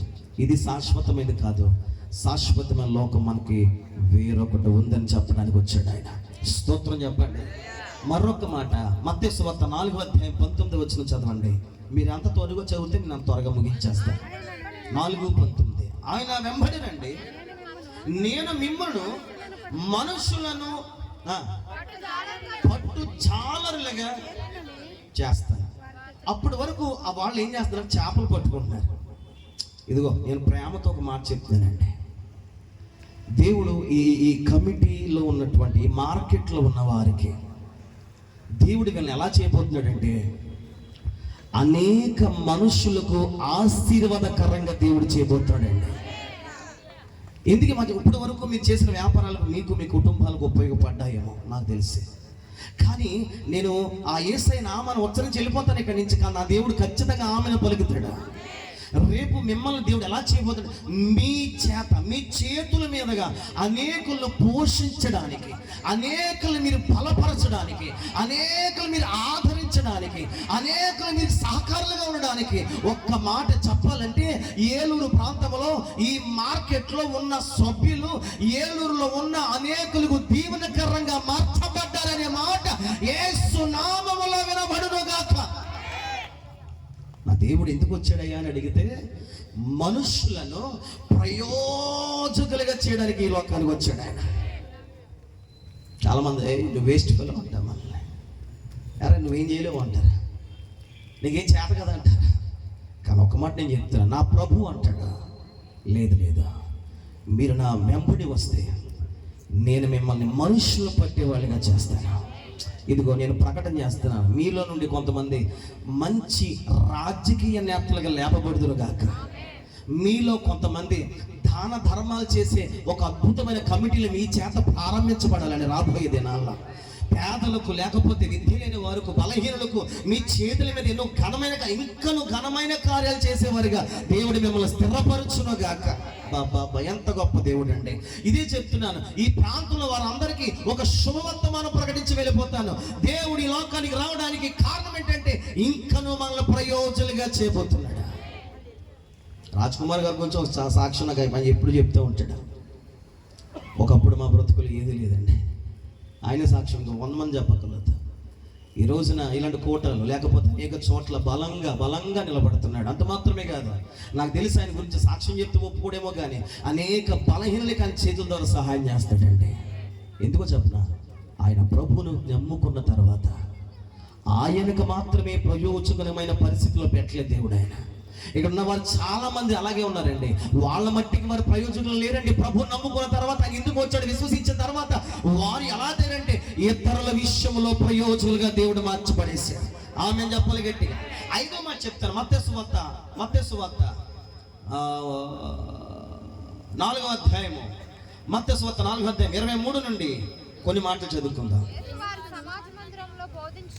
బోధించుచు దేవుని రాజ్యం గురించి సువార్త ప్రకటించు. అమ్మ సౌండ్ పెంచు చదువు. అదే నువ్వే చదువు గట్టిగా. ప్రజల్లో నుండి ప్రతి వ్యాధిని రోగమును స్వస్థపరుస్తూ గలిలయ అంతటా సంచరించెను. ఆయన కీర్తి వ్యాపించెను. నానా విధములైన రోగముల చేతను, ఏ చేత? వేదల చేతను పీడింపబడిన వ్యాధిగ్రస్తులందరినీ, చాంద్ర రోగులను, పక్షవాయు వారిని వారి వద్దకు తీసుకురాగా ఆయన వారిని స్వస్థపరిచెను. స్తోత్రం చెప్పండి. 5వ మాట ఏంటంటే యేసు ఈ లోకాన్ని రావడానికి కారణం ఏంటంటే ఏ వ్యాధి కలిగినటువంటి వారినైనా బాగు చేయడానికి ఈ లోకానికి ఆయన వచ్చాడండి. గట్టిగా చెప్పలు కొట్టండి. ఇంకా 2-3 పాయింట్లు చెప్పి నేను ప్రార్థన చేస్తాను. మన మధ్యలో ఒక సహోదరులు ఉన్నారు, అనపత్తి ప్రాంతంలో ఉంటారు, అని పేరు లక్ష్మీనారాయణ గారు. ఒకసారి లేచిపడండి అయ్యా, ఒకసారి లేచిపడండి. ఆయన ఈ వాక్యం చదువుతున్నప్పుడు నాకు కనబడ్డారండి. 2021లో అనుకుంటా మీరు మందిరానికి వచ్చారు కదా. ఆయన్ని వాళ్ళ చిన్న చెయ్యి పట్టుకుని మందిరంకి పట్టుకుని మెట్ల పైకి నడిపించాడు ఆయన. అప్పటికి ఆయన పరిస్థితి ఏంటో చెప్పనండి, ఇక కొద్ది రోజుల్లో చచ్చిపోతారని డాక్టర్ గారు చెప్పారు. మాట మీద శ్రద్ధ పెట్టండి. కొద్ది రోజులకి ఆయన చచ్చిపోతారని చెప్పారు. నేను వాళ్ళ ఇంటికి వెళ్ళి సువార్త ప్రకటించలేదు, యేసు ప్రభు గురించి వారికి ఏం తెలియపరచలేదు నేను. కానీ మన చర్చి ఎదురంగా ఒక 2 వీధుల ముందు ఆయన ఇల్లు ఉంటే అక్కడి నుండి ఆ మైక్ శబ్దం ద్వారా ఆయన వింటూ ఉంటే వారి భార్య గారు అన్నారట, ఇక్కడుండికే ఎందుకయ్యా వింటావు, అక్కడికి వెళ్ళి ప్రార్థన చేయించుకుంటావా అని చెప్పి పంపిస్తే ఆ మరణకరమైన రోజుల్లో చనిపోయే వ్యక్తి అండి ఆయన. ఈరోజు మీకు ఇంకా నున్నగా అంటాడు ఆయన. ఆ రోజు చూస్తే అస్థిపంజరం మీద చర్మం ఎలా ఉందో అలా వచ్చాడండి ఆయన. నా దగ్గర ఫొటోస్ ఉన్నాయి కావంతే. వచ్చాడు ఆ రోజు వచ్చి ఒకే చిన్న ప్రార్థన, అయ్యా నేను బలహీనమయ్యా ప్రార్థన చేయమంటే మేము ప్రార్థన చేసి పంపించిన తర్వాత మా ప్రార్థన ఒక పరిస్థితి అయితే బలిపీఠము అనగా ఇలాంటి పోడియం, ఇలాంటి బలిపీఠం అనేది ఆ చర్చిలో ఉంటుంది. అక్కడ నుండి ఆయనకు ఒక అద్భుతమైన రూపంలో ప్రభు కనబడ్డాడట. ప్రభు కనబడిన తర్వాత ఇంటికి వెళ్ళిన తర్వాత అన్నారు 15 రోజులు చచ్చిపోతామన్నారు. ఆయనకి చేతబడి చేస్తారండి. ఒకవేళ కొంతమంది నమ్మకం దెయ్యాలు ఉంటాయా లేకపోతే ఇలా పరిస్థితులు ఉంటాయంటే ఇంక మీరు 100 సాక్షులు అసలు ఆయన అడిగితే చెప్పేస్తారు. ఆయన కూర్చుంది. ఆయన పరిస్థితి లక్షల రూపాయలు ఖర్చు పెట్టారండి. ఎన్నో లక్షలు ఎక్కడో విడిపించుకోవడానికి ఆ ప్రాంతం ఈ ప్రాంతం అన్ని ప్రాంతాలు తిరిగేశారండి. కానీ ఆయన ఎక్కడ బాగుపడ్డాడు తెలుసా? సజీవ సాక్షిగా చెప్తున్నాను, ఆయన యేసు అనే ఆయన దేవుని మందిరములో బాగుపడ్డాడు. ఈ రోజు ఇదిగో రాజ్యాల గురించి ప్రభు వాక్యం మాట్లాడుతున్నాడుగా. ఆయన 4:23 ప్రతి రోగును పీడింపబడుతున్న వారిని స్వస్థపరిచడని రాసుకున్నాం కదా. ఆ రాయబడిన లేఖనాలు నేటికి కూడా జరుగుతున్నాయి. మీరు నమ్మగలిగితే ఎలాంటి పరిస్థితుల్లో ఉన్నా యేసు యేసయ్య స్వస్థపరిచి, యేసయ్య విడిపించి, యేసయ్య బాగు చేసే దేవుడని రాత్రి నేను ప్రకటిస్తూ ముందుకు వెళ్ళిపోతున్నాను. స్తోత్రం చెప్తారు ఒకసారి. యేసయ్య ఎందుకు వచ్చాడు, లేదా యేసయ్య ఎందుకు పుట్టాడు? బలహీనమైన రోగుల్ని బాగు చేయడానికి వచ్చాడు. ఎంతమంది వాక్యం మీద మీరు మనసు పెడుతున్నారు? నేను త్వరగా వెళ్తాను, నాతో వెనకాల త్వరగా రండి. మత్తయి సువార్త 5:1 నుండి 12 వచనాలు చూడగలిగితే మీరు చదవలేదు. మత్తయి సువార్త 1 నుండి 12 వచనాలు చదివితే అక్కడ మనుషులను ధన్యులుగా మార్చే బోధ చేశాడు ఆయన. హలో, యేసు ప్రభు ఎందుకు పుట్టాడంటే మానవులైన మనల్ని ధన్యులుగా చేయడానికి వచ్చాడంటాను నేను. ఎలాగా ప్రయోజకులుగా చేయడం ఒక ఎత్తు అయితే, ధన్యులుగా ఎలాంటి ధన్యతలు ఉన్నాయంటే అద్భుతమైన ధన్యులు బైబిల్ అందరూ రాశాడు. ఇప్పుడు చెప్పండి, యేసు ప్రభు పుట్టడం మనకు మంచిదా కాదా? గట్టిగా చెప్పాలి. యేసు ప్రభు పుట్టడం గట్టిగా చెప్పాలి. కొంతమంది ఎలా అంటారు, నా కొడుకు ఎందుకు పుట్టవురా నువ్వు అంటారు, నా కొడుకు సెడ పుట్టామంటారు కొంతమంది. కానీ ఎందుకు ఈ మాట చెప్తున్నానంటే, ఎవరు పుట్టడం బట్టి నీకు ఆనందం కలిగిందో లేదో పక్కన పెడితే, ఈ రాత్రి ఇక్కడ ప్రకటించబడినటువంటి యేసయ్య పుట్టుక ద్వారా మనుషులందరినీ దేవుడు ధన్యులుగా మార్చడానికి ఆయన ఈ లోకానికి వచ్చున్నాడండి. మరొక మాట, మత్తయి 5:14 వచనం చదవగలిగితే, వెలుగులోనుకును అలాగే మరుగినటువంటి మన బ్రతుకులను లోకములోనికి బయటికి తీసుకురావడానికి ఈ లోకానికి ఆయన వచ్చాడు. అంటే మరుగైన మన బ్రతుకులను, మరుగైన మన జీవితాల్ని, మరుగైన మన కుటుంబాల్ని, మరుగైన మన పరిస్థితుల్ని ఈ లోకంలో గనులుగా చేయడానికి ఈ లోకానికి ఆయన వచ్చాడు. ఎంతమంది ఘనత కావాలి? ప్రయాసపడుతున్నామండి, కష్టపడుతున్నామండి, నిజాయితీగా ఉంటున్నామండి, యథార్థంగా ఉంటున్నామండి. అబ్బా అంట. నేను మాట చెప్తాను, సెమీ క్రిస్మస్ అడ్డుపెట్టుకుని మాట చెప్తున్నా. ఈ రాత్రిని నమ్మితే నువ్వే పని చేసినా, నీవే వృత్తిలో ఉన్నా గనులుగా దేవుని చేయబోతున్నాడు. ఘనత ప్రభు నీకు ఇవ్వబోతున్నాడు. నా బైబిల్లో ఒక చిన్న మాట ఉంది, నన్ను కనపరిచిన వారిని నేను కనపరుస్తానన్నాడు. ఈ రాత్రి ఈ యొక్క కూడిక చేత మీరందరూ దేవుని కనపరుస్తూ ఉన్నారు.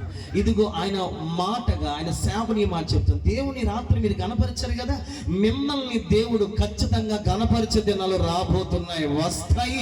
దేవుడు ఆమెను పలుకున్నో గాక. స్తోత్రం చెప్పండి, హల్లెలూయా. మత్తయి సువార్త 5:21 మీరు తీయక్కర్లొద్దు. మత్తయి సువార్త 5:21 మనుషుల మధ్య ప్రేమను, సమాధాన్ని పుట్టించుటకు, స్థాపించుటకు ఆయన ఈ లోకానికి వచ్చాడు. స్తోత్రం చెప్పండి ఒకసారి, హల్లెలూయా. ఇది మనకు ప్రయోజనమా కాదా? ఒక్క మాట చెప్పండి, యేసు పుట్టడాన్ని బట్టి మనకే ప్రయోజనం. అంటే కుక్కకో, నక్కకో, పందికో ప్రయోజనం అని చెప్పట్లేదు నేను. మానవులుగా ఉన్నటువంటి మనకే ప్రయోజనం. బైబిల్ చెప్తున్నటువంటి ఒక మంచి ఆలోచనకరమైన విషయం ఏంటంటే, మనుషుల మధ్య చల్లారిపోతున్న ప్రేమను, మనుషుల మధ్య లేనటువంటి సమాధానాన్ని ఇవ్వడానికి ప్రభు లోకానికి వచ్చాడు. ఒకవేళ కుటుంబంలో సమాధానం లేదా, బంధువర్గాలు, స్నేహితుల మధ్య, లేకపోతే రక్త సంబంధాల మధ్య, లేకపోతే ఫ్యామిలీలో ప్రేమలు లేవా? ఏ పరిస్థితిలో ఉన్నా నా దేవుని నామాన్ని బట్టి చెప్తున్నాను, నువ్వు ఆయనకు ఒక చిన్న ప్రార్థన చేయగలిగితే, అదే ప్రార్థన చేసింది, ప్రభువా నా భర్త నన్ను ప్రేమించట్లేదనగా దేవుడు ఒక అద్భుతమైన సహాయం చేసి తన భర్త ప్రేమను బ్రతికించడానికి రూబేను ఏర్పాటు చేసి, ఇదిగో రాహేలు, అతడు ప్రేమించిన రాహేలు పుట్టిన కుమారుని చచ్చిపోయే పరిస్థితుల నుండి యోసేపుని గుంటలో తప్పించింది ఎవరో తెలుసా? లేయా ద్వారా పుట్టిన రూబేనే యాకోబు ప్రేమించిన కుమారుని తప్పించడానికి దేవుడు ప్రధానమైన మంచిగా మార్చిపడేశాడు. స్తోత్రం చెప్పండి. ఎంత ద్వేషించబడతావు, నా దేవుడు నేను అంతలా ప్రేమిస్తూ ఉంటాడు. ఇదొక మరొక మాట. ఇంకా చివరిగా 2-3 మాటలు చదివేస్తాను. మత్తయి సువార్త 5:27-32 ప్రకారంగా, మత్తయి సువార్త 5:27 ప్రకారంగా పవిత్రతను, కుటుంబాల్లో కుటుంబ వ్యవస్థను కట్టుటకు ప్రభు వచ్చాడు. దేనికి వచ్చాడు? మీకు రెఫరెన్స్ కావాలంటే రాసుకోండి. మత్తయి సువార్త 5:27 పరిశుద్ధతను, అలాగే కుటుంబ వ్యవస్థను కట్టుటకు, అద్భుతంగా నిలబెట్టుటకు, లేదా భార్య భర్తల మధ్య ప్రేమను పెంచుటకు, ఇదిగో దూరం అవుతున్నటువంటి కుటుంబాలని జతపరచడానికి యేసు ప్రభు ఈ లోకానికి వచ్చాడు. ఈ విషయాలు నీకు అర్థమవుతున్నాయా? అసలు యేసు గురించి ఇంకా చాలా తక్కువ మాట్లాడుకుంటున్నాం. నా ఇలాంటి వాడిని, ఇలాంటి దైవజనం నిలబెట్టుకుంటే రాత్రి ప్రసంగాలు, గంటల ప్రసంగాలు చేయొచ్చండి యేసు ప్రభు పుట్టుకలో ప్రత్యేకతల గురించి. మరొక మాటను మనం చూద్దాం. మత్తయి సువార్త 6:14 చదవక్కర్లేదు, రాసుకోండి. మత్తయి సువార్త 6:14 ప్రకారంగా ఇతరులను క్షమించే గుణాన్ని ఎవరికి? మనకే. ఇతరులను మనము క్షమించే గుణాన్ని ప్రజలకు నేర్పించడానికి లోకానికి వచ్చాడంటాను నేను. దేవునికి స్తోత్రం చెప్పండి. క్షమాపణ ఉందండి ఈ రోజుల్లో. నాకు నువ్వు దెబ్బేసావు కదా, చూడు ఏం చేస్తాను చూడు, ఇంకొక రోజు పొద్దుడు ఉండవు నువ్వు. కానీ యేసయ్య వచ్చి ఏం చేశా తెలుసా? క్షమించాలి. పోనీలే వాడి మీద పగబట్టకండి, పోనీలే వానికి హాని చేయకండి. యేసు ప్రభు లోకానికి వచ్చి నేర్పించిన ఒక అద్భుతమైన నేర్పరలో ఒక మాట ఏంటి తెలుసా? ఇతరులను క్షమించడం నేర్పించాడు. ఇదే చెప్తున్నాను, ఘనులైన వారు, గొప్పగా ఈ లోకాన్ని ఉద్భవించిన వారు ఏమి నేర్పించారో నాకు తెలియదు, కానీ నా యేసు మాత్రము అద్భుతమైన విషయాలు ఈ భూమి మీదకు వచ్చి అద్భుతమైన విషయాలు మానవుల కొరకు నేర్పించాడండి ఆయన. స్తోత్రం కలుగును గాక. ఒకసారి పక్కన చెప్పండి, పోలే క్షమించను ఒకసారి. వాళ్ళనుకుంటా నేనేం చేశాను పాపం, నేనేం చేశాను తప్పు. లేదులే, ఒకసారి చెప్తే నీ మీద ప్రేమ కొడుతుందని. నేను క్షమించేసలే అనండి ఒకసారి. దేవునికి స్తోత్రం చెప్పండి ఒకసారి. ఇక అయిపోయిందండి ఆ ప్రసంగం. ఎందుకంటే ఇక సేవకులు మన మధ్య ఉన్నారు కదా. ఇక మత్తయి సువార్త 20వ అధ్యాయంలో చూడగలిగితే 20వ అధ్యాయం 28వ వచనం చూస్తే అక్కడ రాశాడు, పరిచర్య చేయుటకు నేను రాలేదు, పరిచర్య చేయుటకును అనేకులకు ప్రతిగా విమోచన క్రయధనముగా నా ప్రాణాన్ని పెట్టుటకు వచ్చాను. స్తోత్రం చెప్పండి. హల్లెలూయా. అండి వాళ్ళ ఓడికి ఆయనకి కిడ్నీ పాడైపోయిందండి. ఎవరు వస్తారు? డోనర్ ఎవరండి?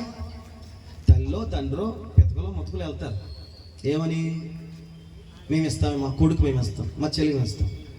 ఈ రోజున ప్రాణమే కోల్పోతున్న పాపమనే ఇగో భయంకరమైన చీకట్లో ఉన్న ప్రాణమే కోల్పోతున్నటువంటి పాపం చేత పట్టబడుతున్న మన కొరకు విమోచన క్రయధనముగా, కిడ్నీ కాదు, కన్ను కాదు, గుండె కాదండి, ఇది ప్రాణాన్ని పెట్టడానికి వచ్చినటువంటి ఏకైక పరిశుద్ధమైన దేవుడు మనం ఆరాధిస్తున్నాడు. నజరేయుడైన యేసు నీకు బదులుగా మరణించేవాడు అంటాను నేను.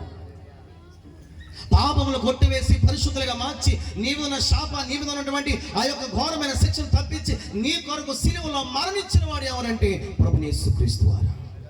నీ కొరకు మరణించిన వాడు ఏదైనా చేయగలుగుతాడు, నీ కోసం మరణించగలిగి ఏదైనా ఇవ్వగలుగుతాడు, నీ కోసం మరణించిన వాడు ఏదైనా వింటాడు, కార్యసిద్ధిని జరిగిస్తాడు. నువ్వు నమ్ముకోగలిగితే ఆయన మహిమను ఖచ్చితంగా చూడగలుగుతావు. స్తోత్రం చెప్పండి. మరణించడమే కాదు, మరణాన్ని గెలిచి 3వ దినమున సజీవుడిగా లేచి నేటికి పరిశుద్ధాత్మ శక్తి చేత మన మధ్యన సంచరిస్తున్నటువంటి ఏకైక లోక సృష్టికర్త మనం ఆరాధిస్తున్న మన ప్రభువైన యేసుక్రీస్తు. లోక 19:10 ప్రకారంగా నశించిన దానికి ప్రభు వెతకడానికి వచ్చాడు. యోహాను రాసినటువంటి పత్రికలో 3వ అధ్యాయం 8వ వచనం ప్రకారంగా సాతాను క్రియను లయపరచుటకు యేసు ప్రభు లోకానికి వచ్చాడు. ఇంకా చాలా ఉన్నాయి, ఇంకా చాలా ఉన్నాయి. ఇంకొద్దు, దేవుని చిత్తమైతే ఎప్పుడైతే దేవుడు రాకడ ఆలస్యమైతే మరల మనం అందరం కలుసుకుంటాము. నా యేసు ప్రభుకి ఎందుకు వచ్చాడో ఇంకా నేను చెప్తాను. అయితే ఒక మాట, ఇదంతా సర్వ మానవుల ప్రయోజనం కొరకే ప్రభు వచ్చాడండి. మీరు ఈ ఒక్క పాయింట్లో ఏదైనా నన్ను అడిగితే నన్ను అడగండి, సమాధానం చెప్తాను. కానీ ఇక్కడ ఒక మాట ఉంది, నేడు రక్షకుడు మీ కొరకు పుట్టాడు. మీ కొరకు పుట్టాడు. ఇంచుమించుగా మీకు 12 పాయింట్లు 10 పాయింట్లు చెప్పాను. బైబిల్ గ్రంథం అంతా చదివితే సంపూర్తిగా వాక్యం అర్థమవుద్ది. ఈ బైబిల్లో తప్పులు కొంతమంది చదివారు, చదివి జీవితాలు మార్చేసుకున్నారు.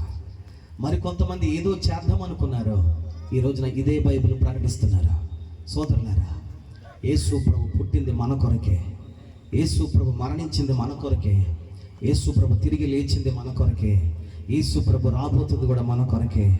ఆయన నమ్మకమైన దేవుడు, ఆయనే మార్గము, ఆయనే సత్యము, ఆయన జీవము. ఆయన విశ్వసిస్తే చనిపోయిన తిరిగి మృత్యును గెలిచి ప్రభు లేచినట్లుగానే యుగాయుగంలో జీవించే కృప, పరలోక రాజ్య జీవించే కృప దేవుడు మనకి ఇచ్చునుగాక.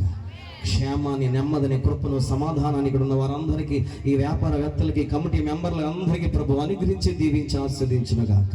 ఒక చిన్న ప్రార్థన నేను చేస్తాను. మహాగురుడైన తండ్రి, గొప్ప దేవుడా, ఈ గొప్ప సదవకాశాన్ని ప్రకటించే భాగ్యాన్ని మీరు మనకి ఇచ్చారు. వందనాలు. ఇంతవరకు ఎంతో ప్రయాసంతో భారముతో ఈ పరిచయను కొనసాగించినటువంటి ఈ కమిటీ మెంబర్లందరూ మీరు బలపరచండి. ఇక్కడ వ్యాపారాలు చేసిన ప్రతి ఒక్కరిని వర్ధిలింపు చేయండి. సేవకుల్ని, అలాగే నా తండ్రి విశ్వాసుల్ని, ఇదిగో ఈ ప్రాంతాన్ని అంతటిని మీరు బలపరచండి. ప్రతి వ్యతిరేకతను, ప్రతి ఒక్క నాయన అభివృద్ధి లేని క్రమాన్ని అంతటిని లయపరచండి. అంతకంతకి ప్రాంతంలో వ్యాపారాలు వృద్ధి చేయండి. ఈ పట్టణంలో ఉన్నతమైనటువంటి వారిగా ఈ బిడ్డల్ని మీరు ఉంచమని ప్రార్థన చేస్తున్నారు. వారిని, వారి కుటుంబాలు, వారి బిడ్డల్ని, వారి యొక్క నాయన చేతి పనులు అన్నింటినీ కూడా ఆస్వాదించి దీవించమని, నువ్వు పుట్టినటువంటి ఆ శుభాలన్నీ ఇక్కడ ఉన్న వారందరికీ అనుగ్రహించమని, మహిమ ఘనత ప్రభావాలు మీరు మాత్రమే పొందమని యేసయ్య నామమున ప్రార్థన చేస్తూ వేడుకొనుచున్నాము తండ్రి. Thank you.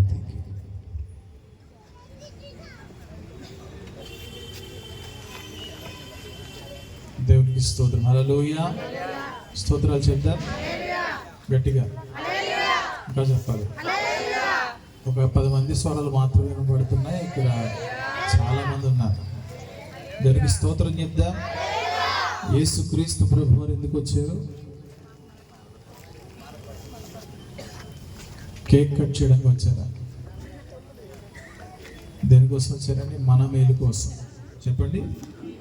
దేవునికి మహిమ కలుగును గాక. అలాగే మన మధ్యన దైవజనుడు శివ పాస్టర్ గారు ఉన్నారు. ఆయన కూడా కొద్దిగా అందిస్తారు. ఎక్కడ కొడుతుంటారు మహిమపరుచుగా.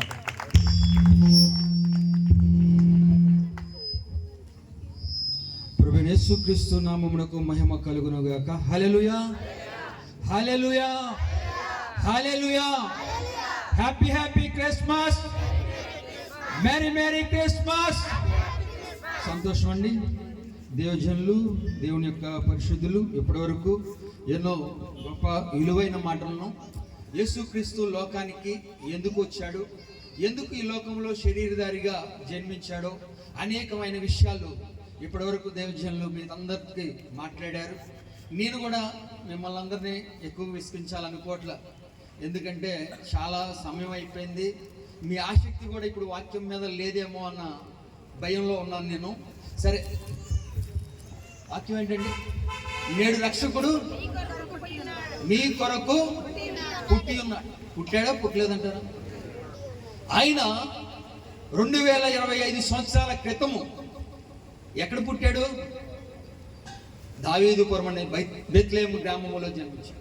ఆయన జన్మించే యొక్క ముఖ్య ఉద్దేశం ఏంటంటే, ఈరోజు ఆయన బెత్లెహేములో జన్మించాలని కాదు, కానీ లోకంలో ఉన్న ప్రతి ఒక్క మానవాళి యొక్క మనస్సుల్లో జన్మించాలనే ఉద్దేశము కలిగిన వాడిగా, లోక రక్షకుడిగా ప్రభువైన యేసుక్రీస్తు ఈ భూమి మీదకి ఉద్భవించిన వాడిగా వచ్చాడు. హల్లెలూయా. ఆయన పుట్టినవాడా, వచ్చినవాడా?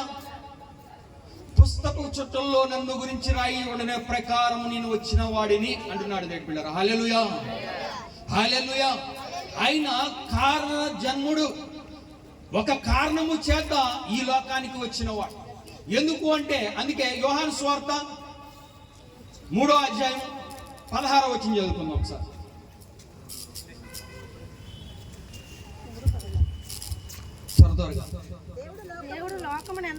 దేవుడు లోకమును ఎంతో ప్రేమించెను కాగా తన అద్వితీయ కుమారునిగా పుట్టిన వాని యందు విశ్వాసం ఉంచు ప్రతి వాడును నశింపక నిత్య జీవం పొందినట్లు ఆయనను అనుగ్రహించెను. హల్లెలూయా, హల్లెలూయా. యేసుక్రీస్తు ఈ లోకానికి రావడానికి కారణము, ఈ లోకంలో శరీరధారిగా దేవాది దేవుడు జన్మించడానికి ప్రధానమైన కారణము ఏంటంటే, తండ్రి అయిన దేవుడు లోకమును ఎంతగానో ప్రేమించెను. దాన్ని వివరించలేనిది, వర్ణింప సత్యము కానిది దేవుడి యొక్క ప్రేమ. ఆ ప్రేమ జగత్ పునాదులు వేయక బడక మునుపే నీ కొరకు, నా కొరకు క్రీస్తులో ఏర్పరచుకున్న ప్రేమ మన యేసుని ప్రేమ. హల్లెలూయా. ఎందుకు అంటే, దేవుడు లోకమును ఎంతగానో ప్రేమించెను అన్న మాట విన్నప్పుడు మనకు ఇంకో వాక్యం కూడా రావాలి. లోకమునైనను, లోకంలో ఉన్న వాటినైనను ప్రేమించేవాడు తండ్రి యొక్క కుమారుడిని కాదు అని తెలియపరచబడు. కానీ దేవుడు ఎందుకు ప్రేమించాడంటే, ఈ లోకము సృష్టి యావత్తును కూడా ఎవరి కొరకు కలగజేశాడు? దేవుడు మన కొరకు. ఎందుకు కలగజేశాడు? ఆయన పోలిక చొప్పున సమస్తమును మన కొరకు కలగజేసి, ఆయన స్వరూపముగా మనల్ని కలగజేసి, ఈ లోకంలో ఉన్న వాటినన్నింటినీ కూడా ఇవేళమని మనకు అధికారం ఇస్తే మనం ఏమైపోయాము? ఆజ్ఞాతిక్రమము చేసి పాపములో పడిపోయి దేవుని యొక్క సావాసానికి దూరం అయిపోయాము. కాబట్టి క్రిస్మస్ అంటే అర్థం ఏంటి తెలుసా? మనల్ని ఐక్యపరిచేదే నిజమైన క్రిస్మస్. హల్లెలూయా. ఎందుకంటే దేవుని యొక్క సావాసం నుంచి దూరం అయిపోయిన మనల్ని దేవుడి యొక్క సన్నిధికి మళ్ళా ఐక్యము చేయాలనే ఉద్దేశము కలిగి ప్రభువైన యేసు క్రీస్తు శరీరధారిగా 2025 సంవత్సరాల క్రితము ఈ లోకంలోకి వచ్చాడండి. హల్లెలూయా. అంతేకాదు క్రిస్మస్ అంటే ఏంటి తెలుసా? కోల్పోయిన వాటిని తిరిగి ఇవ్వడానికే ప్రభువైన యేసు క్రీస్తు లోకానికి వచ్చాడు. హల్లెలూయా. ఏ ఆత్మీయమైన జీవితం అయితే నువ్వు కోల్పోయావో, ఏ మహిమనైతే నువ్వు కోల్పోయి నిరాశ నిస్పృహల్లో ఉండు నిత్య నరకాగ్నికి పాత్రుడుగా ఉన్న నీ పరిస్థితిని, నీ యొక్క దీన స్థితిని చూచి తండ్రి అయిన దేవుడు తన ఏకైక కుమారుని లోకములకు పంపాడు. అది ముఖ్యమైన ఉద్దేశం.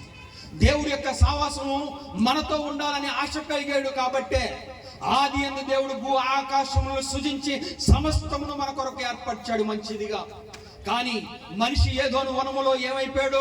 పాపములో పడిపోయి, అపవాది యొక్క క్రియల్లో పడిపోయి, పాపం వల్ల వచ్చే జీతము మరణ స్థితిలో ఉన్నాడు. కాబట్టి అంతేకాదు, ఏ భేదము లేదు, అందరూ పాపము చేసి దేవుడు అనుగురించు మహిమను పొందలేకపోతున్నారు. దేవుడని గురించే మహిమను పొందలేకపోతున్నాము. కాబట్టి ఆ మహిమ అనేది లేకపోతే మనం ఎప్పుడూ కూడా ఎత్తబడే గుంపులో ఉండడం నేడు బిడ్డలారా జ్ఞాపకం చేసుకోవాలి. మొదటిగా అందుకే అపోస్తలుడైన పౌలు గారు దశలోనికీయులకు రాసిన పత్రిక, మొదటి దశలోనికీయులకు రాసిన పత్రిక 4వ అధ్యాయం 16వ వచనం చదువుతాం ఒకసారి.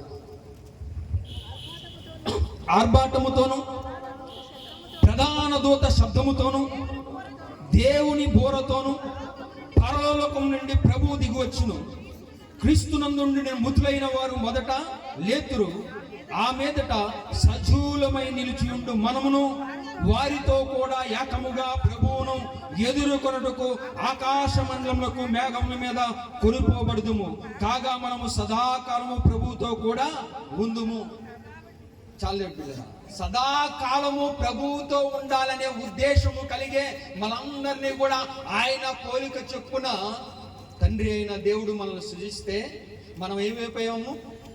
ఆజ్ఞాతిక్రమించి పాపము చేసి దేవుడు గురించి మహిమను పొందలేక, దేవుడి యొక్క ఆశీర్వాదాన్ని పొందుకోలేక, దేవుడి యొక్క నిత్య జీవాన్ని పొందుకోలేక, దేవుడి యొక్క వెలుగుని పొందలేక చీకటిలో ఉంటూ చీకటి యొక్క సావాసంలో జీవిస్తూ ప్రతి దినము నడినెత్తి మొదలు కానీ అరి పాదం వరకు గాయములతో మొత్తబడి, అనారోగ్యముతో మొత్తబడి, వ్యాధి బాధలతో మొత్తబడి ప్రతి స్థితిలో పడిపోయిన వారిగా, కోల్పోయిన వారిగా ఉంటున్న మన మీద జాలిపడి తన కుమారుని లోకంలోకి పంపించాడు దేవుడు. ఎందుకంటే మరలా ఆ మహిమను తిరిగి ఇవ్వడము కొరకే ప్రభువైన యేసుక్రీస్తు లోకానికి వచ్చాడు. హల్లెలూయా, హల్లెలూయా. అది నేను చెప్తున్న మాట కదండి. యోహాను సువార్త 17వ అధ్యాయం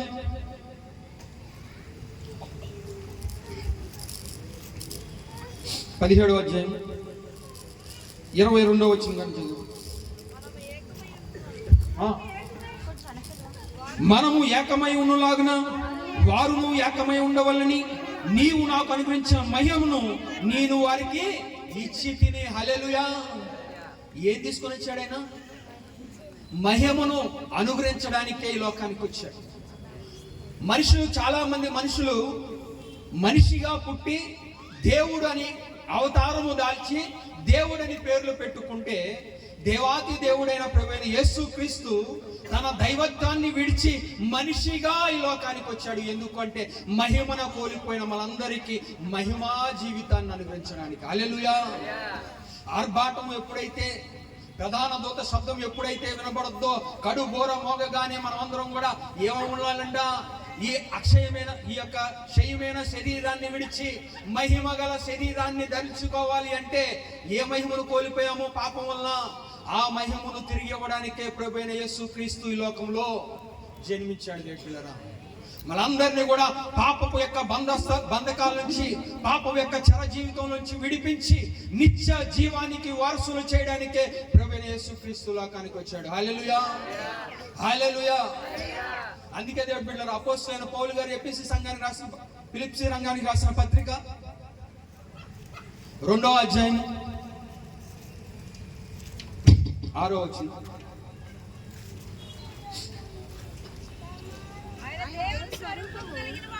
ఆయన దేవుని స్వరూపము కలిగిన వాడై ఉండి దేవుడితో సమానముగా ఉండుట విడిచిపెట్టకూడదు, కానీ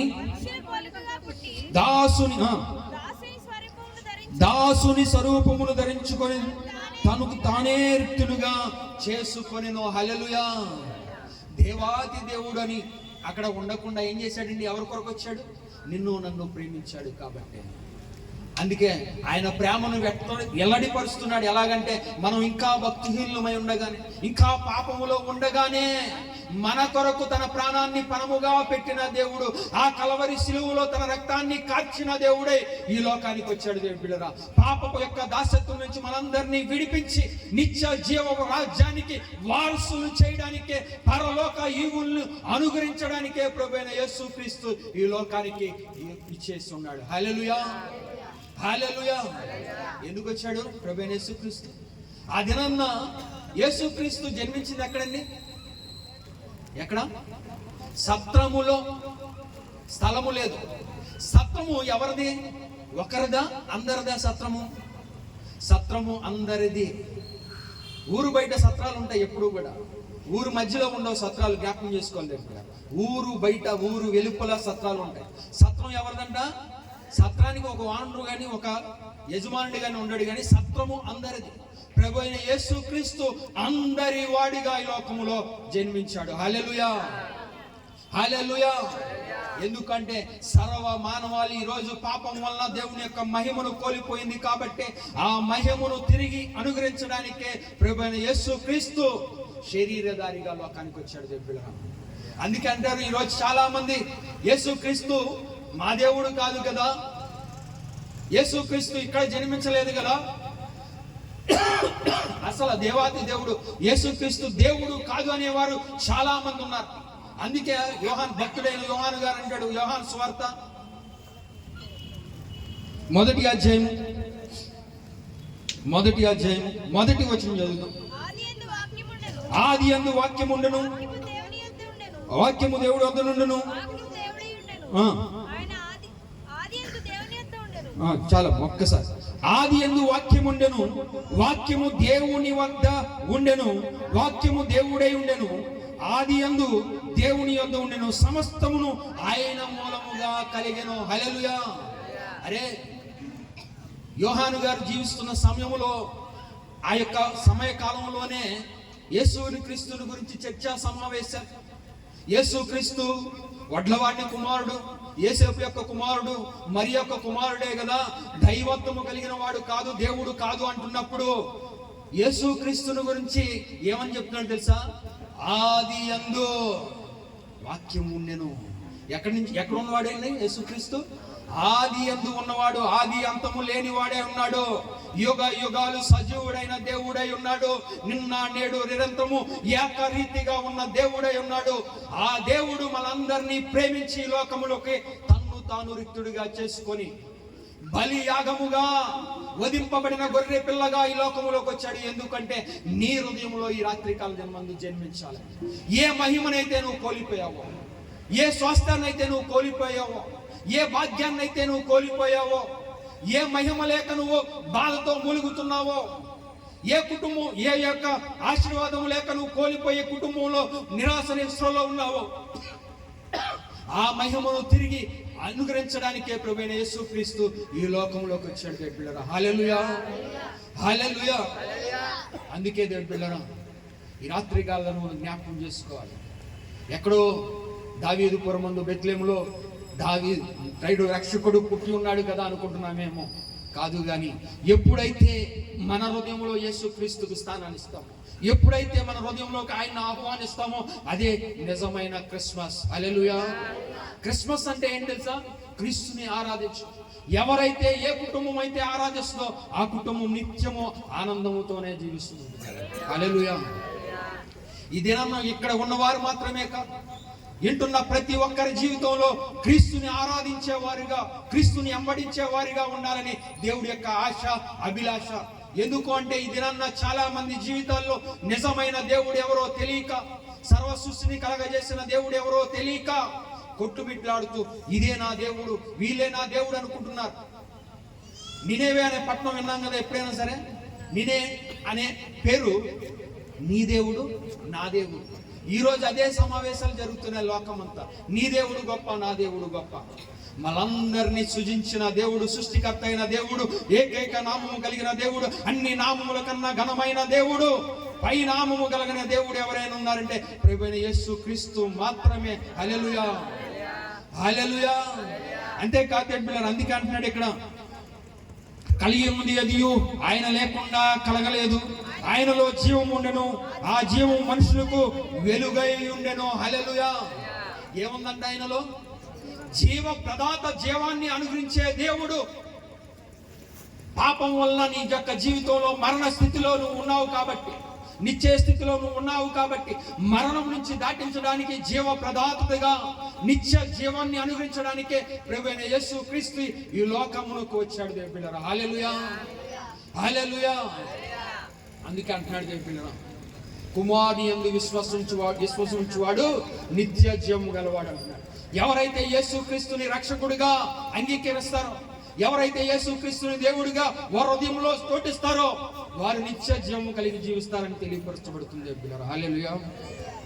అంతేకాదు ఏమంటాడు ఇంకా, ఆయనలో జీవం ఉండేను గనక ఆ జీవం మనుషులకు వెలుగై ఉండెను, ఆ వెలుగు చీకటిలో ప్రకాశించుతున్నది అని కానీ చీకటి దాన్ని గ్రహింపకుండెను.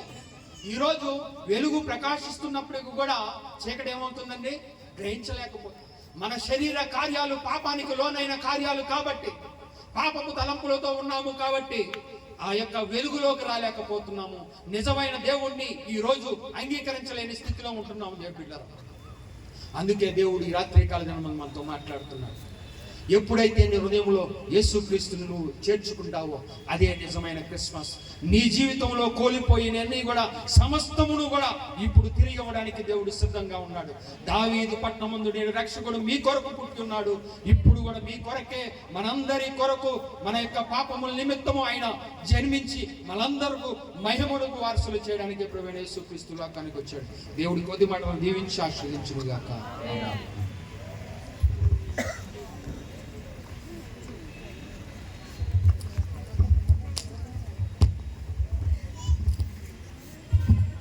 దేవుని మహిమ కలుగాక. హల్లెలూయా.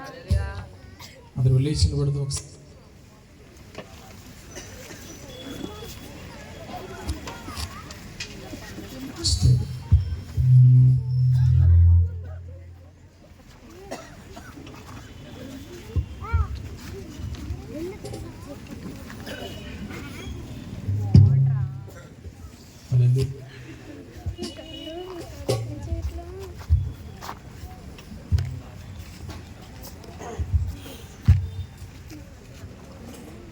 ప్రార్థన చేసుకుందాం. మనం కూడా కలుగుతుంది. మన మధ్యన సహోదరు విజయ్ గారు ప్రార్థన చేస్తారు. హల్లెలూయా, హల్లెలూయా. నీకు స్తుతున్నాను, బలమైన కూటానికి ఉన్నాను. శరీరమానికి స్తుతించండి దేవా. నీ కృపను బట్టి, కేవలం నీ కృపను బట్టి, నీ సత్యాన్ని బట్టి మేము ఈ విధంగా నీకు ఉన్నాను. యేసయ్యా, నీ యొక్క వాక్యం మేము విని తండ్రి నీకున్నాం.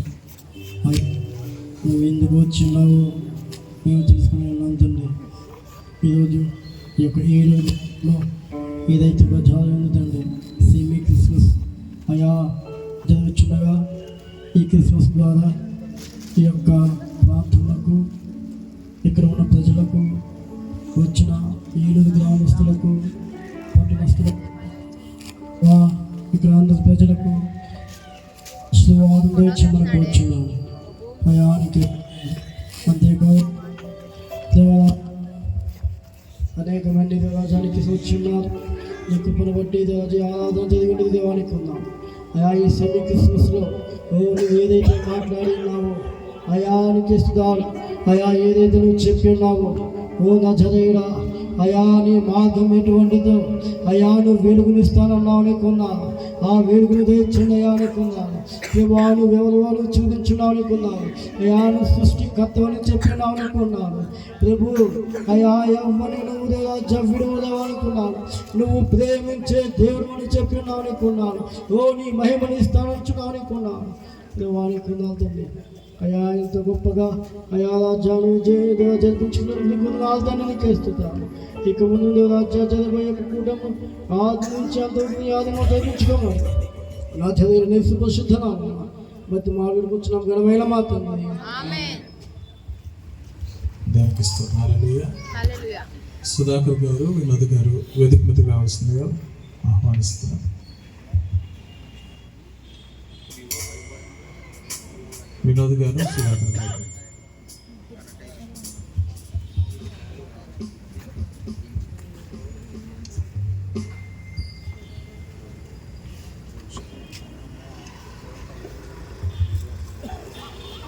మీరు కూడా పైకి వచ్చారు.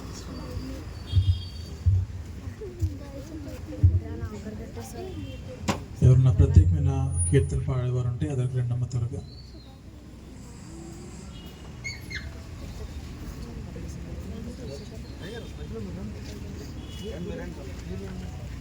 క్యాండిల్స్ డిస్ట్రిబ్యూషన్ చేసి మీరు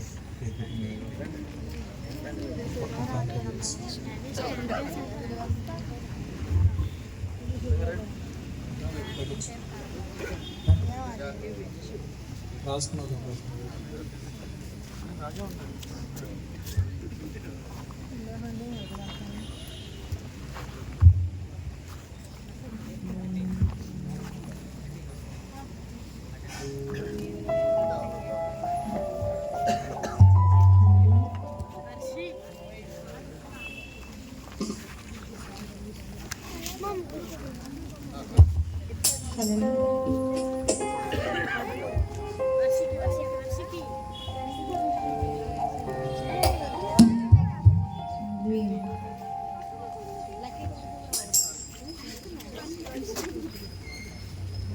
ఇది శుభోదయం క్రీస్తు జన్మదినం, ఇది లోక కళ్యాణం మేరీ పుణ్యదినం, మేరీ పుణ్యదినం. ఇది శుభోదయం క్రీస్తు జన్మదినం, ఇది లోక కళ్యాణం మేరీ పుణ్యదినం.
లేడీస్ తగ్గి క్షమించండి, తీసుకోవడానికి వెళ్ళారు.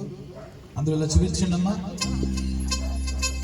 హ్యాపీ క్రిస్మస్, గట్టిగా merry Christmas, happy Christmas, merry Christmas. క్రీస్తు మన కొరకు లోకంలో పుట్టెను, క్రీస్తు నా కొరకు పుట్టెను, క్రీస్తు మనందరి కొరకు పుట్టెను. హల్లెలూయా, హల్లెలూయా, హల్లెలూయా. ప్రభువు యేసు క్రీస్తు వారు మనందరిని దీవించును గాక. ఆమేన్. జాగ్రత్తగా పక్కన పెట్టండి. లైట్స్ ఆన్ చేసి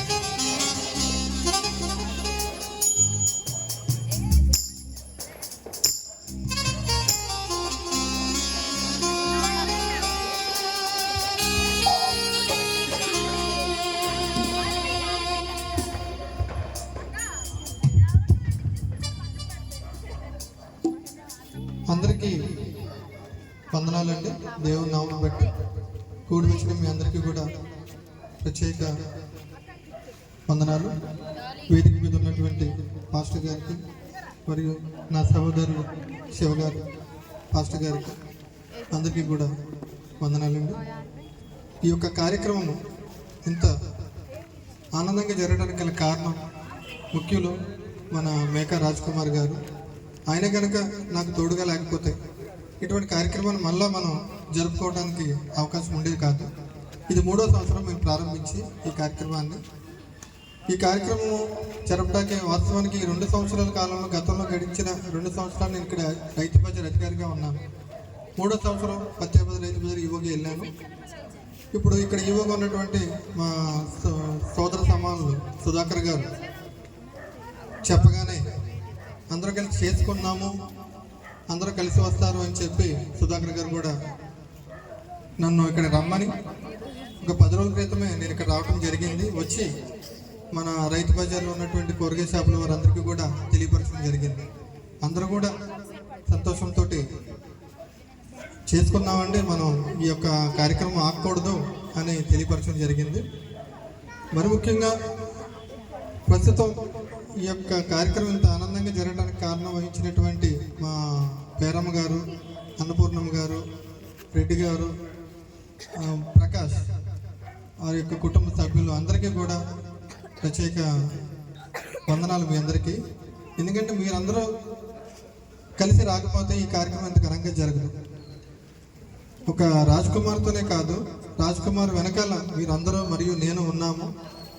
కాబట్టి రాబో సంవత్సరాలన్నింటిలో కూడా ఈ 1 టౌన్ రైతు బజార్లో ఈ యొక్క సెమీ క్రిస్మస్ కార్యక్రమము ఈ రాజుగారి యొక్క ఆధ్వర్యంలోనే జరగాలని కోరుకుంటూ మరొకసారి దేవాది దేవునికి వందనాలు సమర్పించుకుంటున్నాను. దేవునికి స్తోత్రం. హల్లెలూయా. మా సుధాకర్ గారు క్రిస్మస్ గ్రీటింగ్ తెలియజేస్తారు. మొదటిసారి ఆయన స్టేజ్ మీద క్రిస్మస్ గ్రీటింగ్ తెలియజేస్తున్నారు. ఈ కార్యక్రమానికి వచ్చిన అందరికీ క్రిస్మస్ శుభాకాంక్షలు. మొన్న వినోద్ గారు లాస్ట్ వీక్ పెద్దవాళ్ళు చేస్తున్నారు, ఇక్కడ చేస్తా అంటే చేయగలరో లేదో అని నేను కూడా సంశయించాను. కానీ దైవ కార్యక్రమం ఎవరు చేసినా ఇంకా గ్రాండ్గా సక్సెస్ అయిందని అనుకుంటున్నాను. మా అక్క మరొక ఎస్టేట్ ఆఫీసర్ గారు స్టేజ్ మీదకి రాలేకపోయినా ఆమెకు మైక్ ఇవ్వండి. నందిని దేవి గారు, ఆమె కూడా శుభాకాంక్షలు తెలియజేస్తారు.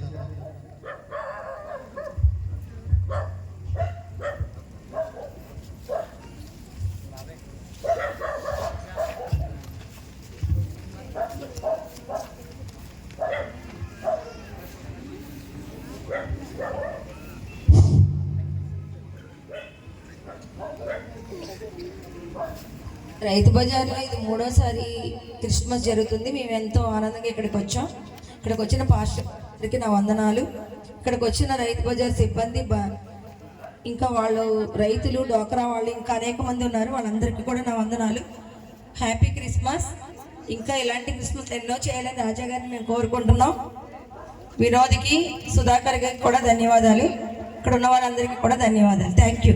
Happy Christmas, happy Christmas, Christmas. Thank you.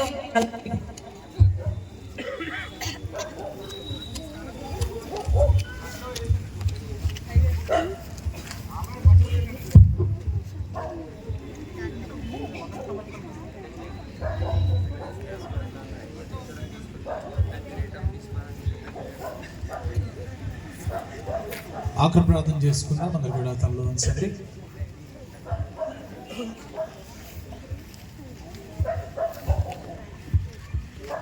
అందరికీ కూడా ప్రాంగణం ఏర్పాటు చేయబడింది. ఎవరు కూడా వెళ్ళిపోదు. దయచేసి ఈ రైతు బజార్ సిబ్బంది అంతా కూడా ఈ సెమీ క్రిస్మస్ కోసం ఎంతగానో ప్రయాసపడ్డారు. ఎన్నో ఖచ్చితంగా ఈ సెమీ క్రిస్మస్ ఆరాధన జరిగించాలని ఈ ప్రాంతంలో పనిచేస్తున్న ప్రతి ఒక్కరికి కూడా దీవెనకరంగా ఉండాలని చెప్పి ప్రయాసపడ్డారు. కనుక వచ్చిన ప్రతి ఒక్కరు కూడా ఈ ప్రాంతం కోసం ప్రార్థన చేయండి. ప్రతి కుటుంబాన్ని కూడా దేవుడు దీవించినట్లుగా, వారి వ్యాపారాలు ఇంకనూ అభివృద్ధి కలుగునట్లుగా, వారి కుటుంబాల్లో వారికి కావాల్సినటువంటి ప్రతి క్షేమాన్ని కూడా దేవాది దేవుడు అనుగ్రహించాలని, వారి జీవితాల్లో రక్షణ మార్గమును ప్రతి ఒక్కరు కూడా కనుగొనాలని చెప్పి మీ ప్రాంతంలో జ్ఞాపకం చేసుకోండి.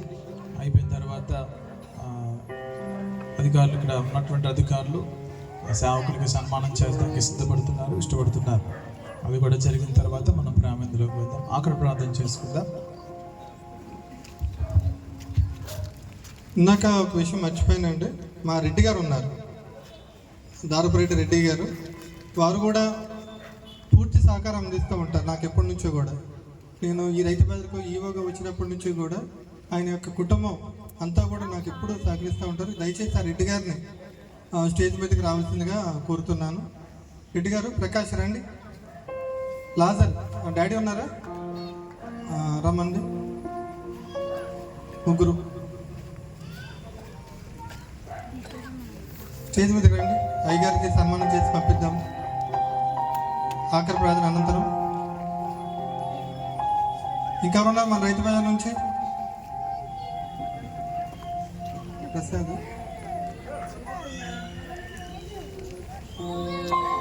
రాజా అందుబాటులో ఉన్నారు. ఓకే, ప్రార్థన చేసుకుందాం. తలలో నుంచి. పరిశుద్ధులైన తండ్రి, మహోన్నతులైన మా యేసయ్య, మీ ఘనమైన నామానికి వందనాలు, స్తోత్రాలు చెల్లిస్తున్నాం. ఈ రాత్రికాల సమయంలో ఇంత అద్భుత రీతిగా ఆశీర్వాదకరముగా మహిమకరంగా ఈ రైతు బజార్ ప్రాంతంలో సెమీ క్రిస్మస్ ఆరాధన జరిగించడానికి మీరు ఇచ్చినటువంటి సదవకాశమును బట్టి వందనాలు ప్రభా. ఎవరైతే ఈ కూడుకు నిమిత్తం ఎంతగానో ప్రయాసపడ్డారో, ఆశపడ్డారో వారిని మీరు బలపరచండి, దీవించండి అయ్యా. నీ రాకడ పర్యంతము కూడా అతనిటువంటి ఆరాధన క్రమములు ఈ స్థలం అందు జరుగుటకు సహాయం చేయండి. సహకరించినటువంటి అధికారులు అయ్యా తండ్రి నైనా వారిని కూడా మీరు జ్ఞాపకం చేసుకోండి ప్రభా. నీకు వందలు. ఇక్కడ ఉన్నటువంటి ప్రతి ఒక్కరిని కూడా వ్యాపారస్తులందరినీ కూడా జ్ఞాపకం చేసుకోండి. వారి జీవితాల్లో మేలు కలుగునుగాక ప్రార్థిస్తున్నాను. ప్రతి కీడు ప్రభు సంవత్సరపు ఆఖరిలో ప్రభ పూర్తిగా కొట్టివేసి నూతన సంవత్సరంలో అడుగు పెడుతూ ఉండగా మేలైన మెండైన ఆశీర్వాదపు కార్యంలో వారి జీవితంలో కలుగునుగానే ప్రార్థిస్తున్నాం ప్రభా. అయ్యా, ఇక్కడ ఉన్నటువంటి ప్రతి ఒక్కరి జీవితంలో ఎంతమంది అయితే వాక్యాన్ని విన్నారో, వారి హృదయాలను అంగీకరిస్తున్నారో, ఆ వారి హృదయాలని వాక్యాన్ని చేర్చుకున్నారో, ఆ వాక్యము ద్వారా వారి జీవితాల్లో నూతనమైన వెలుగు పుట్టునుగానే ప్రార్థిస్తున్నాం. వారి హృదయాలు వెలిగించండి, వారి జీవితాల్లో నూతనమైన చిగురు పుట్టించండి. ప్రతి ఒక్క విధమైనటువంటి చీకటి ప్రభావమును మీరు లయపరచండి. మీ కృపతో నేను ప్రభా అయా అతని కొడుకును ప్రతి ఒక్కరు కూడా పాల్గొని సంతోషించి ఉన్నారు ప్రభా. అయ్యా, వారి జీవితాల్లో కూడా మీరు కార్యం జరిగించినారు అయ్యా. జరిగించిన ప్రతి కార్యక్రమం మీరు మాకు తోడైండి నడిపించిన విధానం బట్టి మీకే కృతజ్ఞతాస్తుతులు చెల్లించుకోండి. సమస్త మహిమ ఘనత ప్రభావములు మీకే ఆరోపించుకుంటాం. అజుడైన యేసుక్రీస్తు వారి పరిశుద్ధ నామంలో ప్రార్థించుకుని స్తుతించి వేడుకుంటున్నాం ఘనమైన మా తండ్రి. ఆమె ఆశీర్వాదాలు తీసుకుందాం. మహాపరిశుద్ధుడు, మహాగణుడును, సర్వాధికారియు, సర్వశక్తిమంతుడునైన మన ప్రభువైన యేసుక్రీస్తు వారి యొక్క కృప, క్షేమము, మేలు, సకల ఆశీర్వాదములు ప్రభు రాకడ పర్యంతం వరకు ఈ ప్రాంతంలో ఉన్న వారందరికీ, నీ కూర్చున్నందరికీ, సకల పరిశుద్ధులకు ప్రభు రాకడ పర్యంతం సదాకాలంతో నడిపించును గాక. ఆమె. నా ప్రాణమై యెహోవాను సన్నిధించుము, నా ధర్మ సమస్తమైన పరిశుద్ధ నామాన్ని సన్నిధించుము, నా ప్రాణమై యెహోవాను సన్నిధించుము. అంచేసి ఉపకారంలో దేన్ని వారు యేసు రక్తం వేసి, ప్రభు యేసు రక్తం వేసి, ప్రభు యేసు నామాన సంపూర్ణ విజయం కలుగును గాక. దయచేసి అలాగే